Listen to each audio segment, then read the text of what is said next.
And we are back, and it is March, and it has been a while. And I should explain, we were meaning to be back a couple weeks ago. And the reason is because that we did not is because Wade, yours truly, came down with the mother of all respiratory infections, thanks to my loving daughter. Yeah, not the one that people are thinking, but just a good child earned respiratory infection from back in the day. Yeah, this was just the meanest thing I've had in decades. Anyway, just wiped me out. My voice was trashed. I was coughing nonstop. So sometimes I can push through and I can do a show when I'm not well, but there was no way with this thing. So, literally, I am just back basically like yesterday. I'm not coughing as of yesterday. Even during our big Film Week Oscar thing on Sunday, my voice was starting to give out during the show. And I didn't cough, but I was drinking a lot of water to try to lubricate the vocal cords and you know, it was giving out. But, I'm pretty much, solidly back now. So, Tim, you were a star at the show on Sunday, I have to say. The whole thing was good.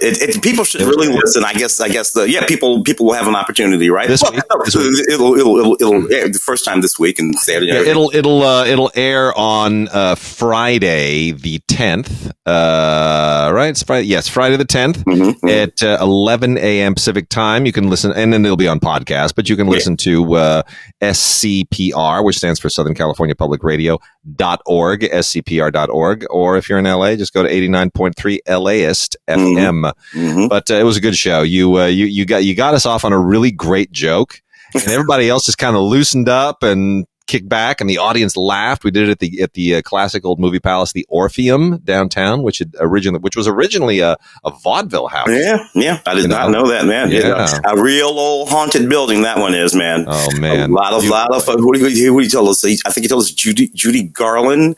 When her family, when it was the Gum family, on that stage, that was kind of really sort of interesting. Some of the folks, the Marx Brothers, on that stage doing vaudeville. So that's a kind of a cool thing we got to do there, bro. Yes, it is. Yes, it is. It was good. It was fun, and I enjoyed Justin and Charles. That was a good one. That was fun. Little cat fighting on the stage. It was nothing wrong with that. Nothing wrong with that at all. Man, we got some wicked obits. Let's start with the one that is deeply personal to me. Melinda Dillon passed away a few weeks ago. Melinda Dillon, of course, 2-time Oscar nominee for Close Encounters, got the first ever acting nomination for a Steven Spielberg directed film there. And then another one for Sidney Pollack's Absence of Malice. Also won accolades for an amazing double role in Hal Ashby's Bound for Glory opposite David Carradine. Slapshot, A Christmas, The Mom in A Christmas Story, The Mom and Harry and the Hendersons. And, Melinda was a very, very, very close friend. She and my mother were close. Her son and I, are still very, very dear and close friends. She was part of our mom squad when, I was growing up. She was one of it was just a tight knit group of moms, and they were mothers to all of us. My mother was one of them, and Melinda was one of them too. So I haven't lost just a great actress. I've lost a very, very dear friend and a member of the family. And that one pricks. I'm sorry that she never won an Oscar outright, but boy, she gave some amazing performances. Extraordinary performances, that really, really heartfelt performance in Absence of Malice, in particular, and even in Close Encounters, she was always just so earthy. Melinda, and I had the chance to meet her a few times over the last 30 years or so, because come to your house, and sometimes Melinda Dillon would be there, and we did do a sit down interview with her for our friend Ray Green, filmmaker Ray R.H. Green, and about a film that he was making, and that was a lovely day too. So yeah, wonderful. It was The Cry of Jazz. That was about The Cry of Jazz, which was her very first film. She was 19 years old when she made that, and that was one of the first films pre-civil rights era to start challenging the color line in relationships and on film. And it's now in the Library of Congress, whatever they call it, the protected films list. And that was, that was her first film. So it's quite a claim to fame there too. So deeply, deeply missing Melinda. Her last film, by the way, was a 9/11 film. It was a 2007 film, Rain Over Me, with Adam Sandler and Don Cheadle. Oh yeah, which is a very good film. Not often Really seen. good film. Very powerful film from both of them. To my mind, beginning what has been Adam Sandler's long sort of Oscar seeking nomination, not getting run, and of films where he's just been really sort of good in these movies and haven't gotten any sort of Oscar nods that he probably should have got. That was a really good one. You're right. Melinda was Mike Binder wrote and directed that, and I remember when she was shooting it. I remember talking to her. I was like, "How's that movie going?"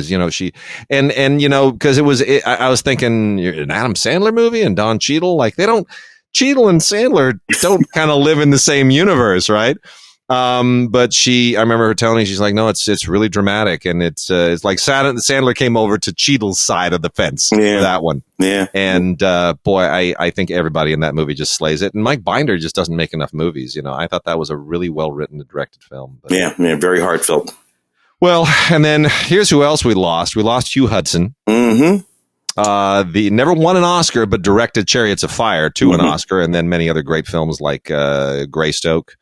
Hudson was a class act, very close friend of David Lean's in his waning days, and I still think Chariots of Fire is just it's a stone cold, flawless masterpiece. And I didn't realize he was in his 80s, like all those directors that came out of that same advertising shop of David Putnam in the 1960s and 70s. The only one that's still with us and kicking hard is Ridley Scott. Yeah. And Adrian Lyne, if he ever decides to make another movie, but my goodness. Yeah.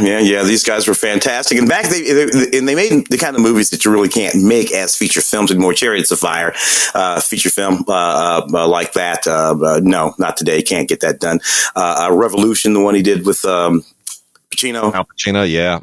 Back that, which wasn't a big hit in the first place, but nevertheless, it'd be tough to get a movie like that. It's all these guys made movies of a sort that would be really hard to get made as feature films today, which is sort of interesting. Sad. Yeah, sad. Yeah, it is. Burt Bacharach. I feel like the guy scored my youth. It's like I think of all these great songs. Like all the. It's Burt Bacharach nonstop. There was Barbra Streisand is in Burt Bacharach, and it's so much Burt Bacharach from the 1970s. Yeah, I mean, you can't. I mean, what are you going to do with the Burt Bacharach and like that Raindrops from Buster Cashin and the Sundance Kid? Gee whiz, yeah. Which is just sort of such a completely out of place song for a quote unquote cowboy movie at the time, but it was just so perfect, and Arthur and and that's the thing. The 60s, the 70s, the 80s. The 90s, I know, the 2000s, a little bit of Burt across all of that. It goes, for me, it stretches from What Do You Get When You Fall in Love, Dionne Warwick, all the way through to Grace in My Heart, the amazing film where he wrote all those wonderful songs with Elvis Costello. And Allison Anders just directed the hell out of that movie, and it got no love. It's a beautiful, such a great movie, great songs. So. Yeah. Well, Burt Bacharach. Raquel Welch finally died, which I didn't think was possible. It defies physics. But these things at some point just start to make no sense. So Raquel, if you're as old as me and Wade, and certainly if you watch these things and reruns the way we did when we were kids, you saw Raquel Welch in episodes of McHale's Navy. Yeah, you saw Raquel Welch in episodes of Bewitched. Raquel Welch was the only thing that could possibly be finer than Elizabeth Montgomery in an episode of Bewitched. And I'm watching Bewitched, because I'm obsessed with Elizabeth Montgomery, and I'm like, well, who's that? And it's Raquel Welch. It had to be. Who else could it have possibly been? And then of course, sexy, all of that. Yes, but Raquel Welch, hysterically funny. So funny, Raquel Welch, particularly in her later years, but she always was. Never took herself serious. Never took herself serious. Didn't take that sex symbol thing seriously. No. She wasn't dumb about it. She knew she was fine, but she never took it seriously. One of my favorite Raquel Welch movies, 100 Rifles with Jim Brown, right? Jim Brown. Yep. And Burton, I love that movie. And that was kind of a big deal, because, one of those early black and white movie kisses there in cinema. That one. But you give me Raquel Welch in that episode of Seinfeld back in '97 when she wouldn't move her arms. That's too funny. Here's the thing that's devastating to me is that, realizing that Raquel Welch, who was always just ageless, passed away in whatever she was, 82, 83, something like that. And you just thought, gosh, I never thought she would age. And then I got to thinking, wait a minute. But Tawny Welch, who was just this beautiful, beautiful clone of her mom in Cocoon, how old is Tawny? Tawny's 61. Tawny's my age, yeah, literally. And in Cocoon, I was like, "Ooh, is that hot young thing?" And I'm like, the years fly by, like zip, zip, zip. It's unreal. The older you get, Stella Stevens passed. That's another one. Another great, beautiful actress and sex symbol of yesteryear. Kind of taken the youth out of the equation.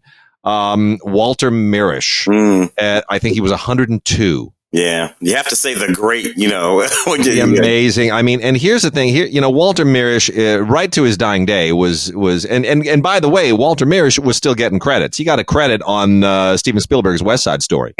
Yep. So, because he was a producer of the first one. So contractual, right? Can you imagine you're 101 years old and you're like, I got that clause in that contract. Came through for me in the later days. And if you're smart as Walter Mirisch, you knew back in 1950 to put that clause back on. I mean, what are we talking? We're talking about some like a hot producer, the Pink Panther movies. Yeah. And the thing about the Mirisch company, the Mirisch brothers, of whom Walter was the last one, was that they were the first independent producers in Hollywood. Literally the first. They were Marvin, Harold. Was it Harold? I think it's Harold. I think Harold too. Yeah. Yeah. And they were the ones that went to the studios and said, why don't we do like this? Instead of you carrying all the water, we'll just make a deal. We'll make the movie and you make a deal with us. Nobody had ever done that before. Yep. I mean, and the closest was Selznick, and Selznick was his own studio. Selznick International Pictures was a studio. He didn't go to another studio. The Mirishes, they just said, it's like airline leasing. Why go through all that trouble? We'll take care of it. And their track record just turned out to be amazing. I mean, they were phenomenal. It was the birth of American independent producing. Yeah, and the Mirisch, Walter in particular, gave us some really Sidney Poitier. No Walter Mirisch, no Sidney Poitier. That's right. In the heat of the night. In the heat of the night, and having the guts, the balls at the time to do that, to just do that. That's the kind of stuff that he and his brothers gave us in the They shifted the landscape and they made it possible for Billy Wilder in particular to make movies that nobody else was going to let him make. And for that, I mean, the book on the Mirisch contribution to Hollywood has yet to be written, but it will be. It will be. And then lastly, Tim, I mean, premature death, Tom Sizemore, brain aneurysm. That one kind of hits a lot of us hard. I mean, Tom is like our generation. Well, Tom, literally my age. Tom, 61 years old, and Tom just came roaring onto the scene. I was theater, did some of that Chicago theater with those guys onto the scene, and he really was amazing. And it's kind of weird when we look back now at all of those great Tom Sizemore movies. He never led a movie, starred in a movie, but he created characters that defined a lot of movies. And Devil in a Blue Dress, playing that crooked cop in that white suit across from Denzel Washington. Tom Sizemore just created this character. Yeah. And Saving Private Ryan. He held the screen with Tom Hanks there, and everybody else in that movie. He was Tom Hanks's henchman in that movie. If you want to play him that way, because nobody else wanted to save Private Ryan. Nobody wanted to do it except Tom Hanks. But it was Tom Sizemore's character who said, "You heard the captain." And he had that kind of gravitas on the screen, and all that nutty stuff, Heidi Fleisch, this, that, and the other thing. Whatever. Your life goes that way when you have addictions sometimes, and he had a tough one. A good friend of mine, young filmmaker, 20-something years old, has made a couple of movies and put Tom in both of them. He may have in the can right now a young man named Trevor. Tom Sizemore's last film. He's editing it, and Tom has a fairly large role in it. So, been bumping up against Tom for a long time, and I'm glad I had a chance to work with him in that capacity at least. Yeah, in Black Hawk Down, it's just he was one of those iconic actors who, even though he had a persona, even though he had that face and that voice and that attitude, somehow, he wound up in this really wide diversity of movies, and he could somehow always make every character his own. And that's a gifted character actor who can do that. And I know he had a really tempestuous life, and Heidi Fleiss and all that stuff. He was, he was connected to a lot of crazy stuff, but it's really a sad loss. A very talented actor, and he will be missed. Well, let's get down to the goods. We're going to talk about the Criterion stuff right out of the gate, and especially Hollywood Shuffle, because we had a great chance to talk to Robert Townsend. Yes, and that's going to be separate on the DigiGods site. We're going to put the video up there concurrent with this podcast, and you will see our wonderful, wonderful conversation with Robert Townsend, who just could not be nicer. And damn him, could not be more ageless. Oh man! Here we are doing a Zoom interview and looking at the guy, and I'm just thinking, what is your damn secret?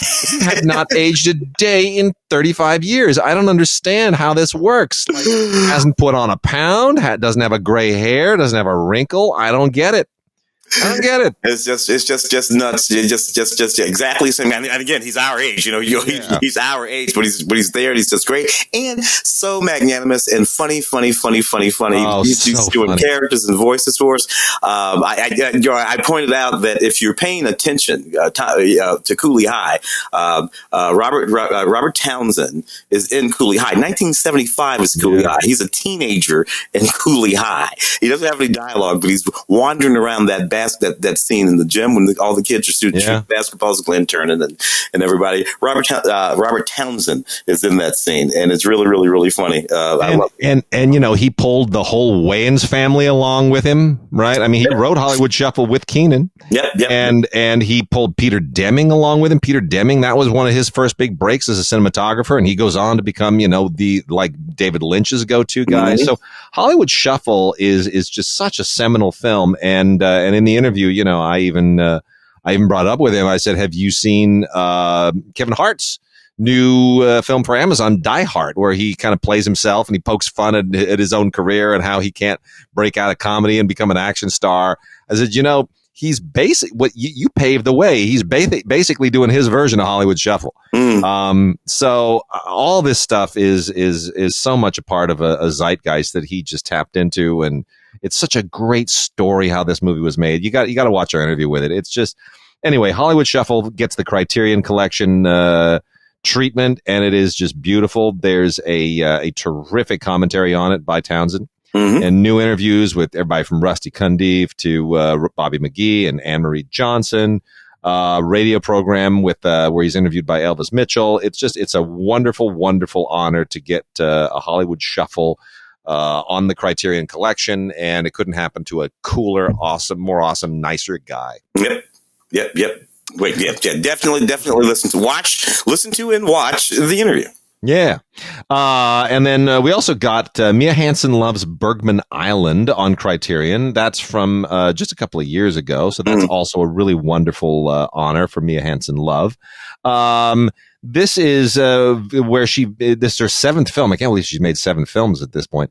Anyway, she went to the home of Ingmar Bergman to tell this really, really interesting, intimate family drama in this place where all of Bergman's genius happened, where all the inspiration happened, and so there is this kind of a spiritual connection that happens there, and it's a really, really interesting, very unusual movie. Comes with a new interview with Hansen Love, an interview with Vicky Krieps, a short film by cast member Gabby Klinger. And it's good. It's really good. It's Mia has a film out now called One Fine Morning. Eighth film. Yeah, I've got one thing that she's the director. I wrote a piece for AV Club over there if you want to go check it out. It's a very lovely film. Her films are all very sort of personal and to one extent or another family oriented. This is Bergman Island is a real filmmaker's film. I mean, if you're a filmmaker or in any capacity, you're definitely going to want to see that. So another movie here that I had never heard of came out a couple of years ago. I never even heard of the filmmaker. So this, I always enjoy when these things happen. This is by a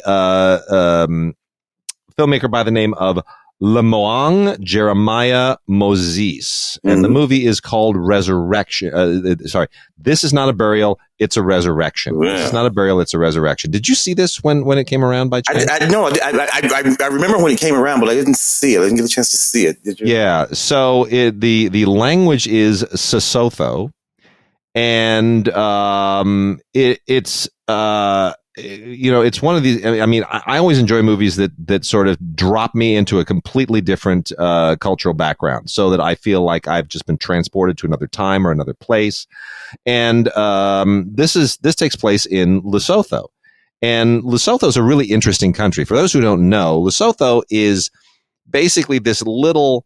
It's its own country, but it sits inside South Africa. Mm-hmm. Right. Mm-hmm. And a lot of people just, it almost looks like it's a nature preserve. If you look at it on the map, you just see this little dot inside South Africa, but it's fairly substantially sized, but it's not South Africa. Nope. And so I went and researched the history. I'm like, how do you become a tiny country inside South Africa, surrounded by South Africa? Like it's like Portugal. How did Portugal get stuck on the edge of Spain? Those kinds of questions. So it's a really interesting history. I'm not going to get into it here, but this movie made me want to go research that.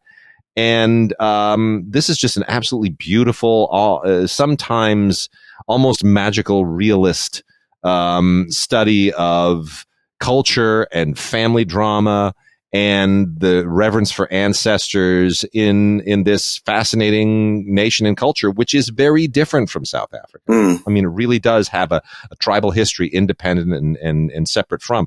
So I'm grateful for this. I've discovered a filmmaker that I had never heard of before, and who is making his mark in the world. And so this is a director-approved edition, has wonderful audio, beautiful transfer. Moses does a commentary along with producer Kate Panzagru, and you even get a bunch of short films, so you can kind of catch up on Moses's career. And it's we got a world-class filmmaker here who's going to be doing a lot of great work in the future. So it's a really cool film. It is once again called "This Is Not a Burial; It's a Resurrection." Long title, beautiful movie. Dude, man, I have such a love-hate relationship with Lars von Trier. Oh, yeah, that trilogy, huh? Yeah. Yeah, so Criterion has released Lars von Trier's Europe trilogy, which, to be honest, until they announced this as a trilogy, no part of me actually considered that The Element of Crime, Epidemic, and Europa were a trilogy. I never thought of them as a trilogy. Element of Crime is a movie I liked at the time. I've had to reevaluate it in the wake of von Trier being a lunatic. 1984, Epidemic, yeah. Epidemic, I don't much care for. It's okay. 1987, yeah. And Europa, which was released here as Zentropa, so as to not confuse it with Europa, which was at least the same year. 1991, yeah. Yeah. They're now calling it Europa. It's its correct original title. So just know that is Zentropa. Was this high-style thing with the freaking angles and the black and white and just this intense look. And I remember just thinking, I don't really know what this is about. I don't get it. and what's funny is these aren't Lars' more problematic films. No, those are easy Lars films. These are easy. That's true. There's you don't have, nobody's putting a drill through Willem Dafoe's knee. There are no rape scenes. There's no, oh gosh. It is funny. I always think of Nicole Kidman's story when she was shooting the one in the warehouse with the Somethingville, whatever it is. Yeah. And when Russell Crowe was shooting nearby, and he just came to drop in and pay her a visit, and he walks into the soundstage where there is literally nothing. There's just Nicole Kidman and other actors in costume, and then chalk and tape on the floor and walls of an empty soundstage. And Russell Crowe, in his inimitable Crowe way, walks in the door and takes a look around, takes a beat, looks at the walls, looks at the floor, looks at Nicole and goes, "What the hell is this?" Dogville. It's Dogville, Dogville. right? Dogville. Dogville. Yeah. So these are all real movies compared to that stuff. Yeah. So, there you go. It's funny how that worked out. And I mean, look, there are audio commentaries with Von Trier and other people, obviously, but on all of these. And I can't, for the life of me, I can't listen to him talk anymore. I can put up with like 10 minutes of the commentary, and then I just think, you go just see a shrink. You are so messed up, bro. You are so, jeez. And what's funny is Lars is not even like, frankly, with all after all of that 40 years of that, Lars is not terribly relevant anymore. He's not. No. Frankly, a lot of those Dogma guys aren't relevant anymore. And he still won't leave Denmark. He's afraid. Yeah, it's weird. Probably I smart to stay in Denmark. Yeah. Well, anyway, look, I don't know. These. I mean, look, there's some other interviews on here, and there's a couple of student films that he made in 1980 and 82 that just, watch them, make up your own mind. But look, I mean, why is this a trilogy? I guess I kind of understand it. I mean, the whole box set makes the point as to why this is a Europe trilogy. I understand it, but it's a very, very tenuous thematic and career trajectory that connects these movies. So I'll go with it. I'm glad to have them in case I need to pull them out for any kind of an academic reason, like if I'm ever going to teach a class or have to argue with somebody. But man, wow. Yeah. Okay, there it is. Tim, Romeo and Juliet. Let's talk for a second about Olivia Hussey and her lawsuit with this. Both of them, actually. Yeah.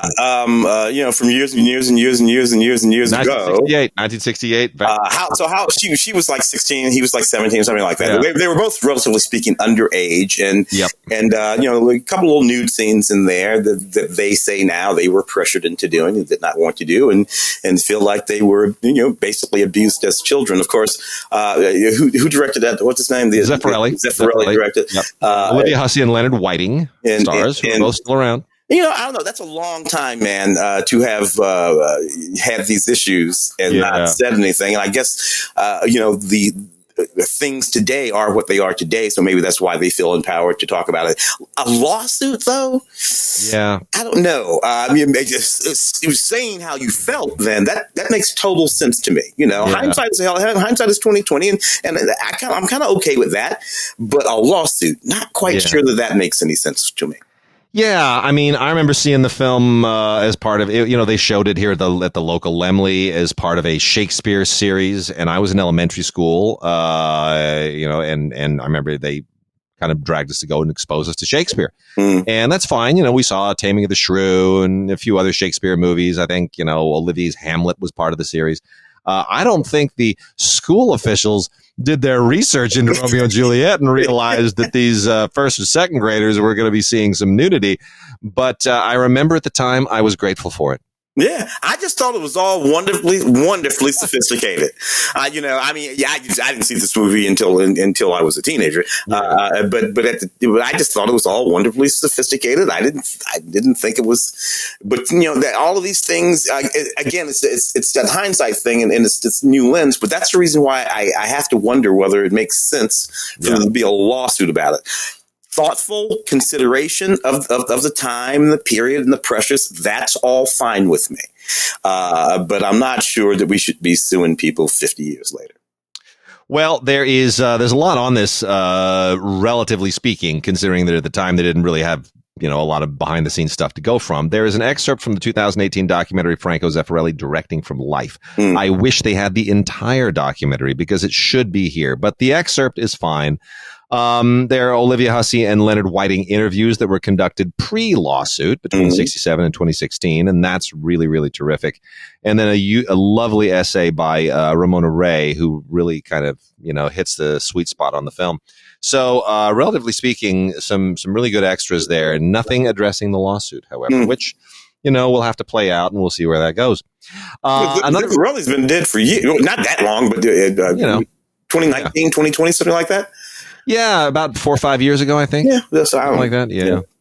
So, two films here that are really, really worth paying attention to from Marguerite Duras, the great French, not just filmmaker, but author and, just an extraordinary individual, just one of the major literary and artistic figures in the history of France.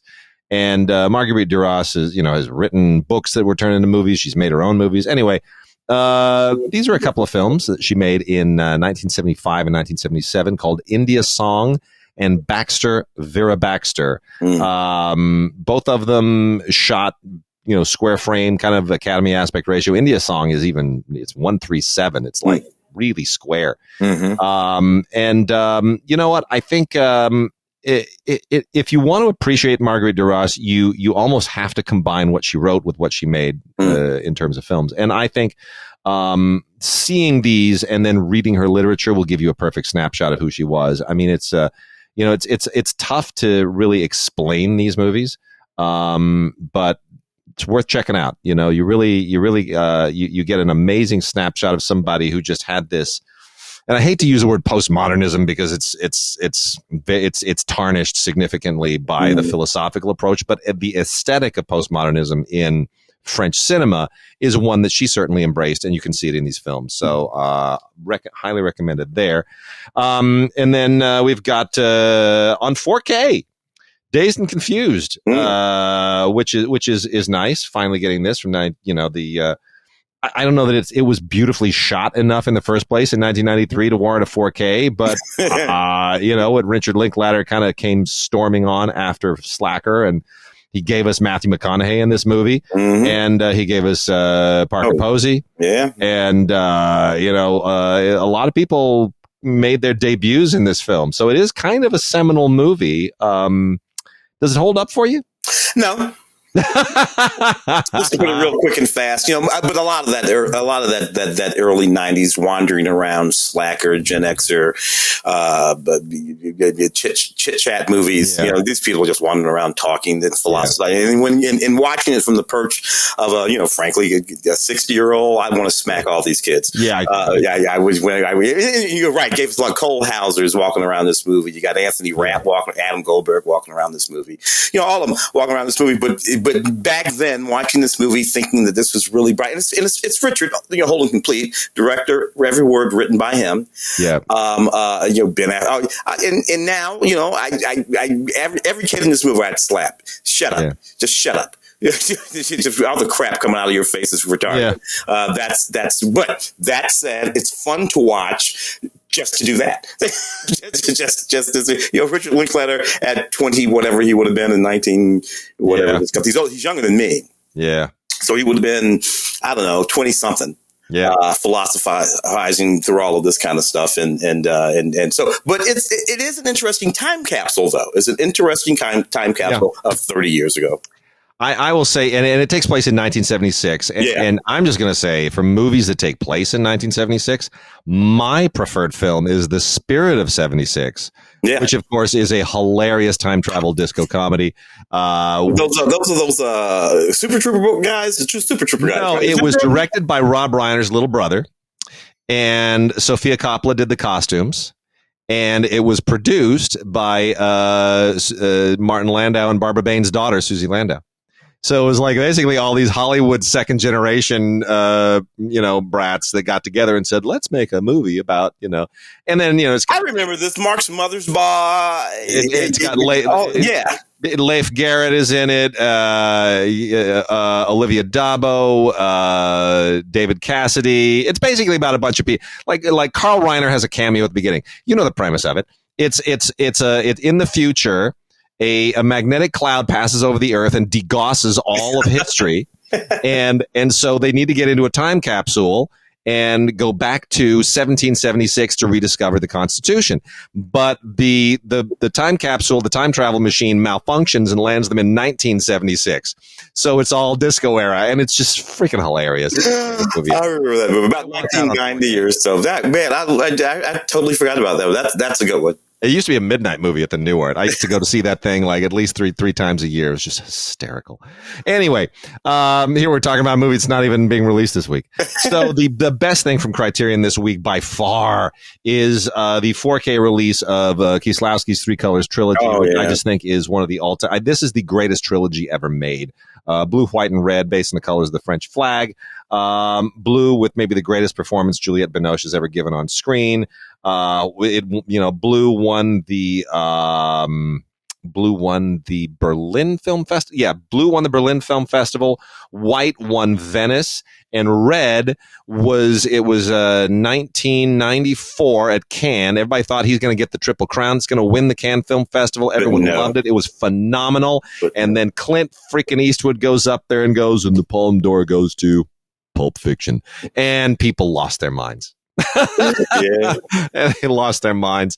So Quentin Tarantino, much as we love Quentin, kind of feel like that year he stole Kieslowski's Triple Crown possibility. But anyway, all I'll say about this, and there are extras galore in here, the 4K is just thunderously good, a magnificent transfer. I just can't believe these have not been a part of the Criterion. They have been, but not on 4K. But not on 4K. It's the 4K. Yeah, okay. It's the 4K. I was actually one of the last people to interview Kieslowski before. Oh, yeah. I remember you. That was an interview that our good friend Ziggy set up here in LA. And, it was just a miraculous hour that I sat there with him, because the guy, I've never met someone so revered in cinema who was so absolutely unimpressed with himself. Mm. That's the thing about Kieslowski is you could sit down and you treat him like he's a god of cinema, and he will look at you like, get a life. Just get a life. I'm a failed author. If I had any motivation, if I had any skills, I'd be writing novels and not making movies. So don't put me on a pedestal. That was basically his attitude. Extraordinary. Yeah. And I just love that.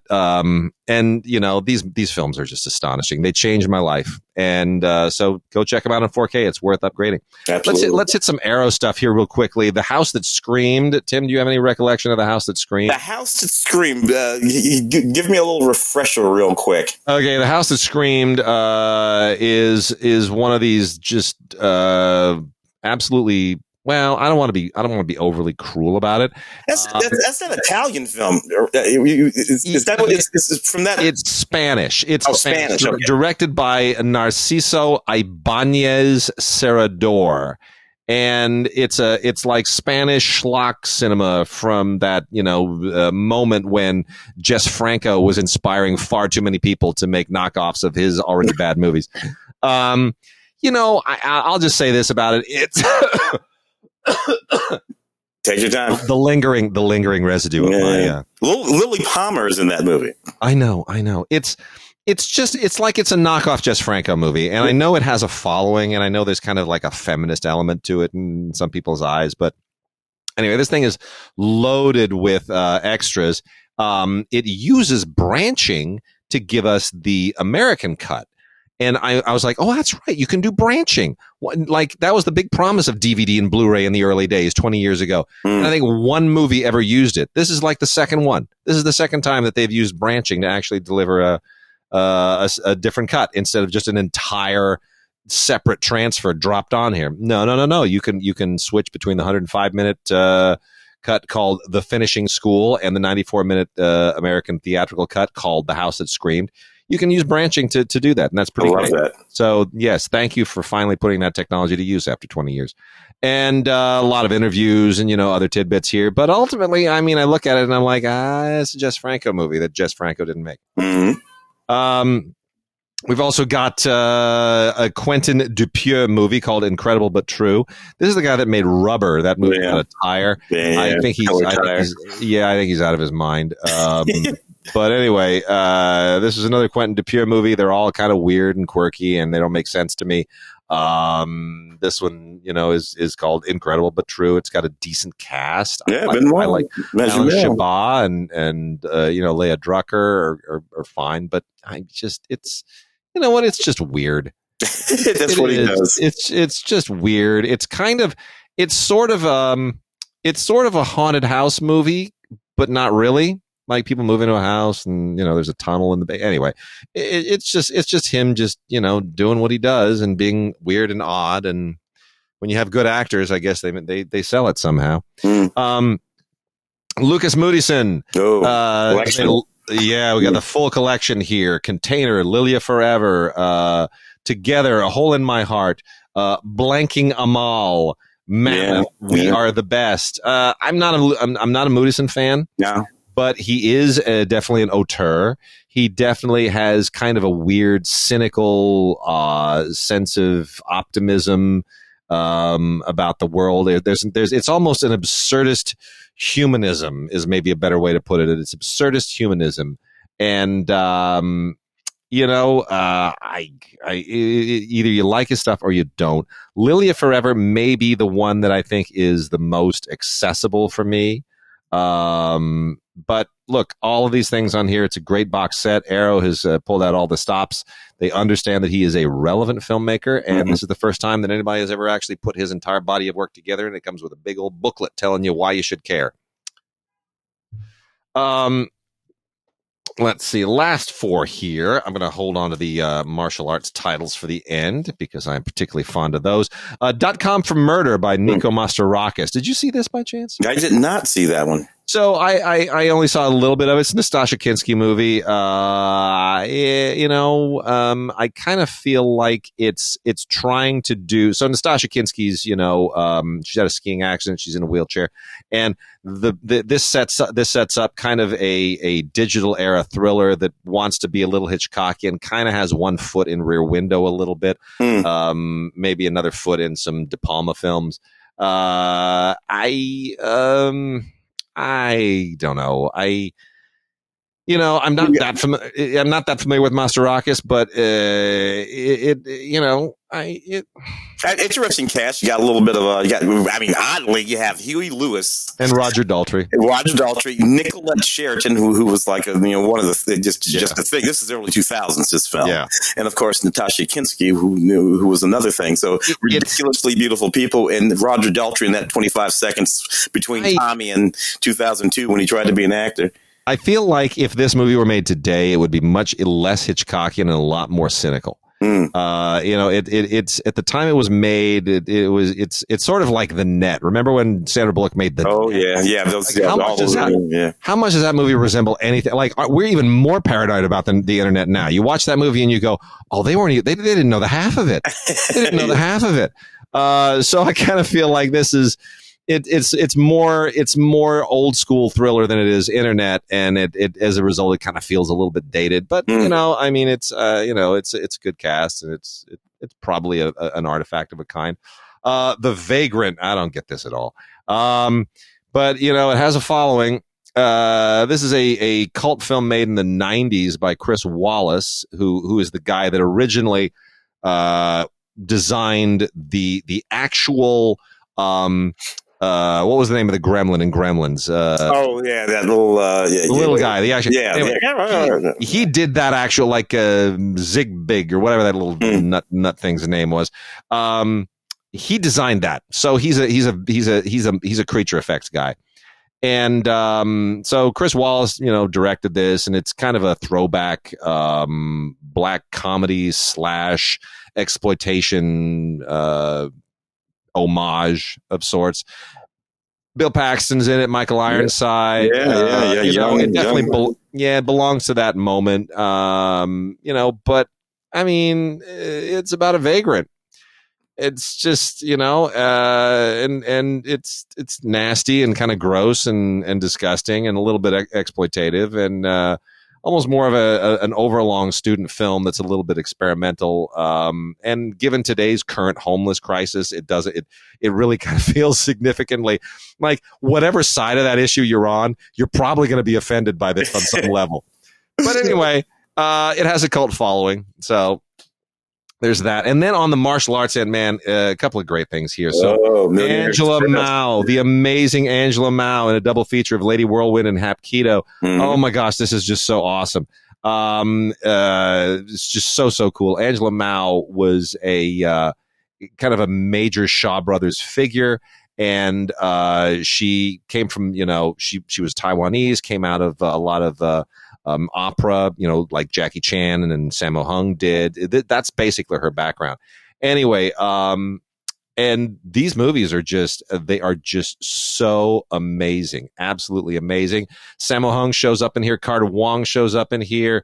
Hapkido is especially cool because Hapkido, is a Korean martial art basically pioneered by Bong Soo-han, who didn't make any Hong Kong movies. He didn't make Shaw Brothers movies. I mean, he made like one movie with Ed Parker here in the U.S., which is not very well made. So to see Hapkido introduced into a kind of a kung fu genre is really something special, and that's just a great movie. It really is. Hapkido is a terrific movie, and Lady Whirlwind, fantastic. There's a wonderful couple of commentaries on here, and then a third commentary with Sam Dean. But the first one with Frank DeJong and Bobby Samuels is really awesome, and then the second with Frank DeJong and Michael Worth is equally as good. Sam Dean is more of a kind of the artistic commentary, but the two that really get into the meat of the movie is the first two with Frank DeJong. And there's a new interview with Angela Mao too here, so it's all really awesome. Both of those movies from 1972. Angela was just so ridiculously beautiful. I'm looking at some pictures. Just those eyes are just the best. Yeah. And then if you still want some more Sammo Hung, then you can watch Millionaires Express. Yep. Millionaires Express is one of my all-time favorite Sammo Hung movies. It really is just absolutely terrific. So much great action. Such a fun story. It's maybe the best of the kung fu in the Wild West scenarios. And there have been a number of those. There's a little bit of friction between Jackie Chan and Sammo over Once Upon a Time in China and the West, which starred Jet Li, and Shanghai Noon, which was Jackie Chan's story, and over whether Jackie ripped off Sammo or Sammo ripped off Jackie. They resolved that because they're brothers, but I don't think any of those movies are as good as Millionaires Express. I think Millionaires Express is just absolutely a load of fun, tons of great action, incredibly well made. Got to check it out. That also from Arrow. Sammo Hung just killing it here, and such a great cast. A lot of other great people: Richard Norton, Cynthia Rothrock, Yun Bu, Dick Wei. It's fantastic. Rosamund Kwan, the amazing Rosamund Kwan, absolutely fantastic. Best thing that Richard Norton has done in Hong Kong cinema outside of Jackie Chan's City Hunter, which was kind of a wild, crazy thing. But anyway, every Saturday afternoon, that great, fun cop show that Sammo had here in the United States when they be with Seminar Arsenio and Martial Law, Kelly Hugh. That was one. It's got to be like middle late '90s or something like that. Whenever that was on here, but it was a fun show, and that really kind of introduced Sammo to the greater public. And I always like to tell people, you've seen Sammo before. You saw Sammo long before that. They're like, no. I'm like, yeah. In the very opening part of Enter the Dragon, where Sammo's the fat guy who's getting beat up in the class. Sammo's in that movie for like 40 seconds. He's just getting the crap kicked out of him, but it's fine. 4K or TV? What do you want to jump to? Let's knock out some 4K if you're. Yeah, let's talk about the John Wick stash box, this Steelbook stash box of chapters 1 through 3. So this is this nice, beautiful collector's box set with just everything to do with John Wick and more. I mean, it's 4K. It's freaking digital copy on it. I mean, it's got the booklet. It's got the whole 9 yards. You know what this does not have, however, this 4K John Wick chapters 1 through 3? What's it missing? The fourth movie that comes out in a few weeks. Oh, hell yeah. What are you going to do? So I have a hard time recommending this because, honestly, in 3 months, There's going to be a new box set that includes the fourth film. And that's kind of irritating. Look, if you had told me that I love that first John Wick film, thoroughly. Second you had to sell me on that. You had to get me. I did not want to go to those movies, and you pushed me to it. Keanu, and but diminishing returns by me as they get a little bit more, but hey, it's a franchise and people love it. I think it is hilarious. And I finally, you're on your advice, and I finally had to catch up because I had to review the third one on the radio, and I was like, oh, crap. So, all right, Tim says watch them. So I watched the first one, I watched the second one, the third one, all back to back to back. Which is kind of cool because they all take place basically on the same day. Yeah. Like each one picks up the second the previous one ended, which makes it hilarious that this guy just cannot catch a break. Everybody is just shooting at him nonstop. It's just an unrelenting kind of scenario, and it all starts because of a dog. You shouldn't have messed with his puppy. They shouldn't have messed with his puppy. It's that simple. So anyway, I mean, I'm kind of on board the whole John Wick thing now. I admit it. I'm on board. That's Keanu. You know how I feel about Keanu. So there we go. Devotion, the other Top Gun. Oh, yeah. Another really good performance from Jonathan Majors there. That kid is just, and look, the movies are fine. The Ant-Man movie, he's who's he playing? Kang. And that man, and he's doing Shakespeare while everybody else is in an Ant-Man movie. this kid is swinging, and of course Creed. He's really eating up the scenery in that one too. And here he is in Devotion, opposite Glenn Powell, who was opposite Tom Cruise in Top Gun. So Glenn Powell just can't get away from airplanes. I'm kind of surprised that he did this, but I'm glad he did this because he's really good in it. So basically, Jonathan Majors stars as in the true story of Jesse Brown, who was the first black aviator in the history of the Navy and a really significant figure in the Korean War. And this is quite a story. It's amazing to me that it's taken it this long to reach the screen, but it's really, really beautifully done. I think it's a solid story. It's an old-fashioned Hollywood melodrama. It's a true story. And Majors and Powell know exactly what they're doing. Like Glenn Powell in particular, he doesn't get stuck playing the smarmy guy, the attitude guy like in Top Gun. Like he really gets to have those scenes with Jonathan Majors where they're bonding and they're talking about life and existential stuff and death and the flying scenes are terrific. Good early aircraft carrier stuff, tail hook stuff, and which is very different than the stuff that's going on in Top Gun. Oh my gosh, yes. It's just a classic story, drama, well made. I thought it might get a little bit of award season love, not a whole lot, but it was a tough award season. Yeah, it's a tough award season, and oddly enough, they didn't really put anything into this thing. They didn't put any juice behind it, and I blame Paramount. They could have put a little bit of heat behind this, but they didn't, and that's really unfortunate. Awards campaigns are an art. Speaking of, Remains of the Day gets a 4K treatment. I am thrilled about this. I can add this to the Movies Anywhere collection. This is a perfect movie for me. This is my favorite Merchant Ivory film by far.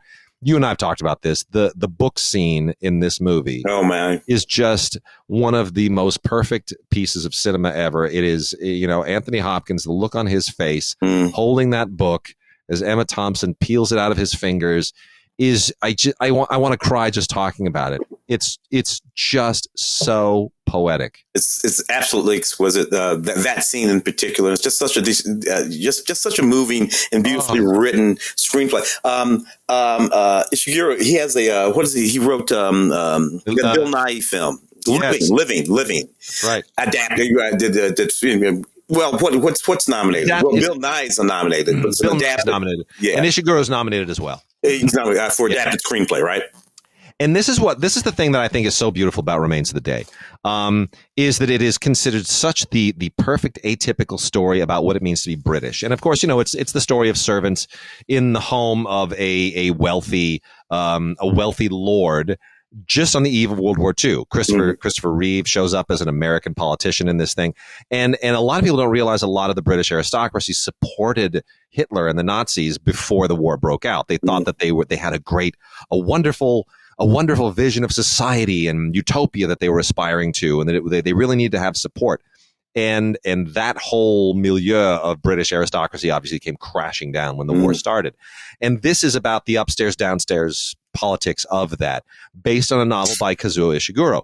But it is so British, and yet it's based on a novel by an Englishman of Japanese extraction, produced by an Indian, directed by an American, and screenwritten by a German, Rutger Jabvala, who obviously had been married to an Indian. So these are all people who are coming from outside British culture, with experience from outside the UK, and they're kind of inhabiting it from the inside with this amazing British cast, and they've created the perfect portrait of what it means to be English in the pre-war period, and all the contradictions that entails, especially for those who are working in service. So, I mean, it's an unbelievable movie. It's just absolutely freaking flawless. James Ivory has never made a better movie. My wife would kill me for saying that because Howard is her favorite. But Anthony Hopkins and Emma Thompson coming on the heels of Howard's End and just killing it. Just absolutely killing it. It's a beautiful film. Great extras on here. You get the James Ivory, Ismail Merchant, and Emma Thompson commentary previously released. All the other stuff's previously released. But you're getting this for the 4K, and it's magnificent. Yeah. Tim, what else on here? Mentioned Where are we going? Puss in Boots: The Last Wish. Well, it's funny because we talked about that at the show. Yeah, we did. This says along with Guillermo del Toro's Pinocchio and all the other movies. So here, another Puss in Boots movie, and Charles had a great comment about the returning to the Shrekiverse, as it were, which gave us Puss in Boots. There's so much Puss in Boots. I mean, beyond just the feature films. Yeah. This one, Puss realizes that he's used all but one of his 9 lives, and he's a little bit, worried about how to live his life out a little bit more safely, since he's only got 1 life left, and so that's what's going on in the film. It's about the same as all of them. They're fun if you like them, and enjoyable, but they might scare your child. I got some exploitation stuff I'm going to kick out here real quickly. Texas Chainsaw Massacre is out in 4K. Believe it or not. One of them is regular. One of them is a Steelbook. Look, honestly, I don't know why you need this movie in a Steelbook. I don't know why you need this movie in 4K.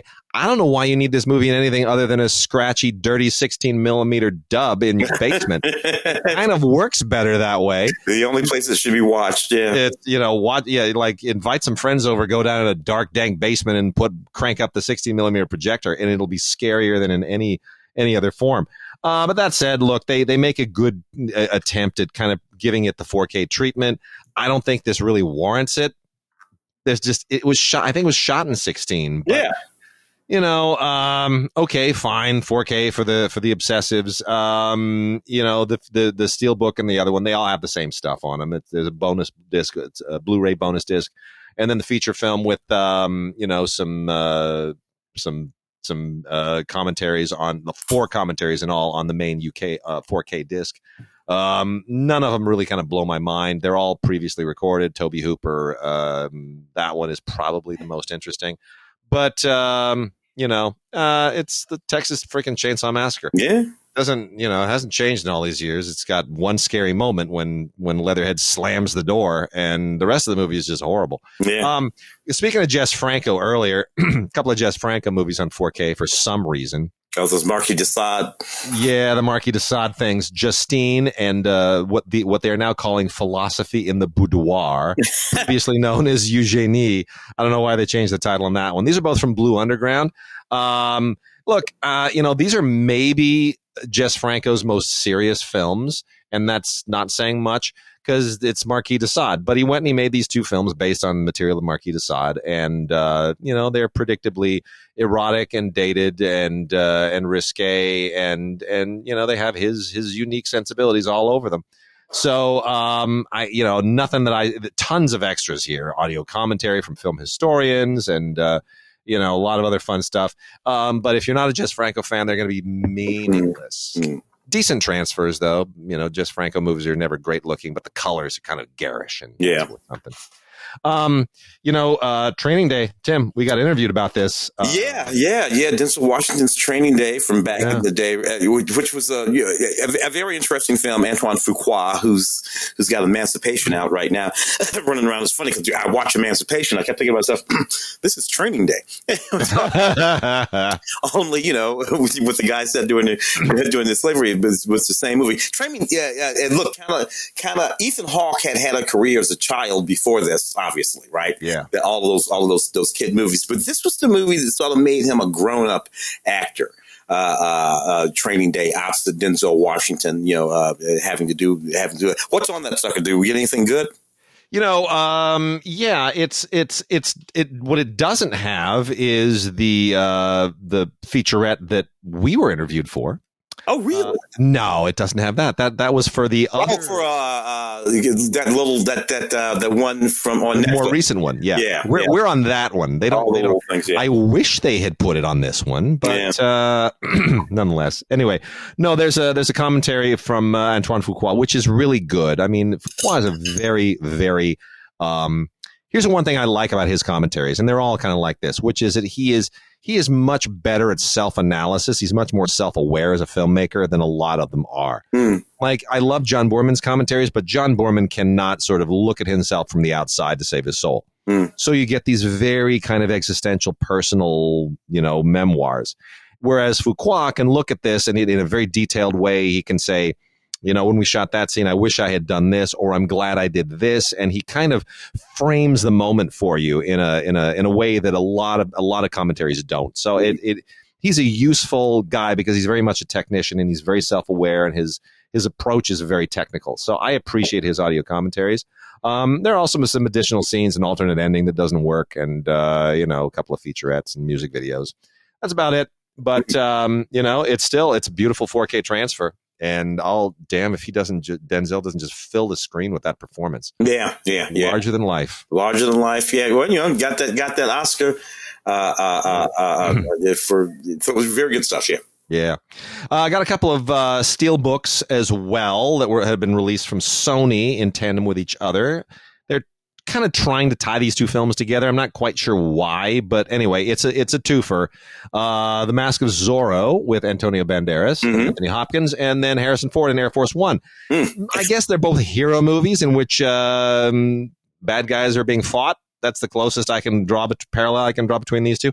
Mask of Zorro is a fun film. I still like it. I still think it works. I think Catherine Zeta-Jones is great. Anthony Hopkins somehow makes me believe that he's Mexican. I don't know how. It's kind of a miracle. But this is Zorro for our generation, and I appreciated that. I appreciated that it kind of found a way to update this very dated character. Air Force One. Man, you know what? Gary Oldman doing that Russian accent is just beyond embarrassing. I can't. Mother Russia. It's like it's as opposed to Wolfgang Petersen's ear. It probably sounds okay, but a lot of this, dude. So what are we talking here? It's 97. The Mask of Zorro is 98. Yeah, a lot. Martin Campbell, sort of a classic. A lot of this stuff is tough today. A lot of this stuff today. Master of Zorro really kind of gave us that young Catherine Zeta-Jones. She was, kind of fresh for Master of Zorro. Right from British TV. Yeah. Just right from British TV. I mean, Wolfgang Petersen is phoning this in totally. He's basically giving us, here's what this is. This is basically giving us In the Line of Fire crossed with Das Boot on a plane. That's what he's doing. Seriously. I mean, he directed In the Line of Fire, he directed Das Boot, and he thought, oh, well, why don't I just actually, not just a Secret Service agent, but I'll literally have the president, and he'll be on the submarine, except we'll make it a plane. It's funny about it. There's a lot of folks walking around that movie at the time. Just in the movie. William H. Macy is walking around that movie. Dean Stockwell is Jurgen. There's all kinds of people walking around that movie that you don't. Glenn Close, Wendy Crewson walking around that you just weren't thinking about at the time, but there they are in that movie. And when I look at this, I'm always reminded of what Mark Kaiser used to always say about his mom, which is he goes, my mom only likes one kind of movie, where Harrison Ford saves the world. That's it. Well, now he's saving the old West. Apparently, oh boy. So let's talk for a second about David Cronenberg's Crimes of the Future, with Viggo Mortensen and Kristen Stewart and Léa Seydoux. This movie, I mean, for a Cronenberg movie, which normally they become major award season contenders. Yeah.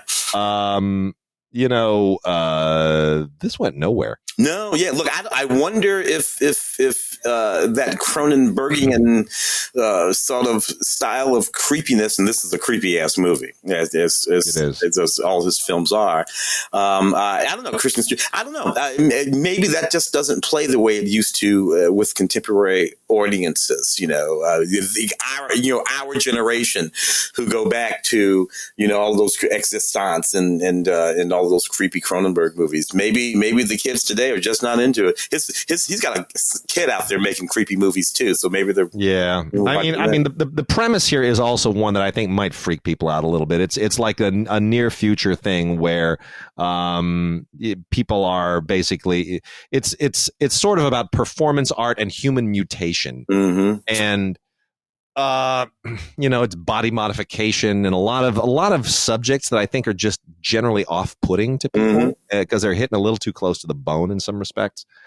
Let's see here. Cloverfield. We got a Cloverfield anniversary release, 15th anniversary.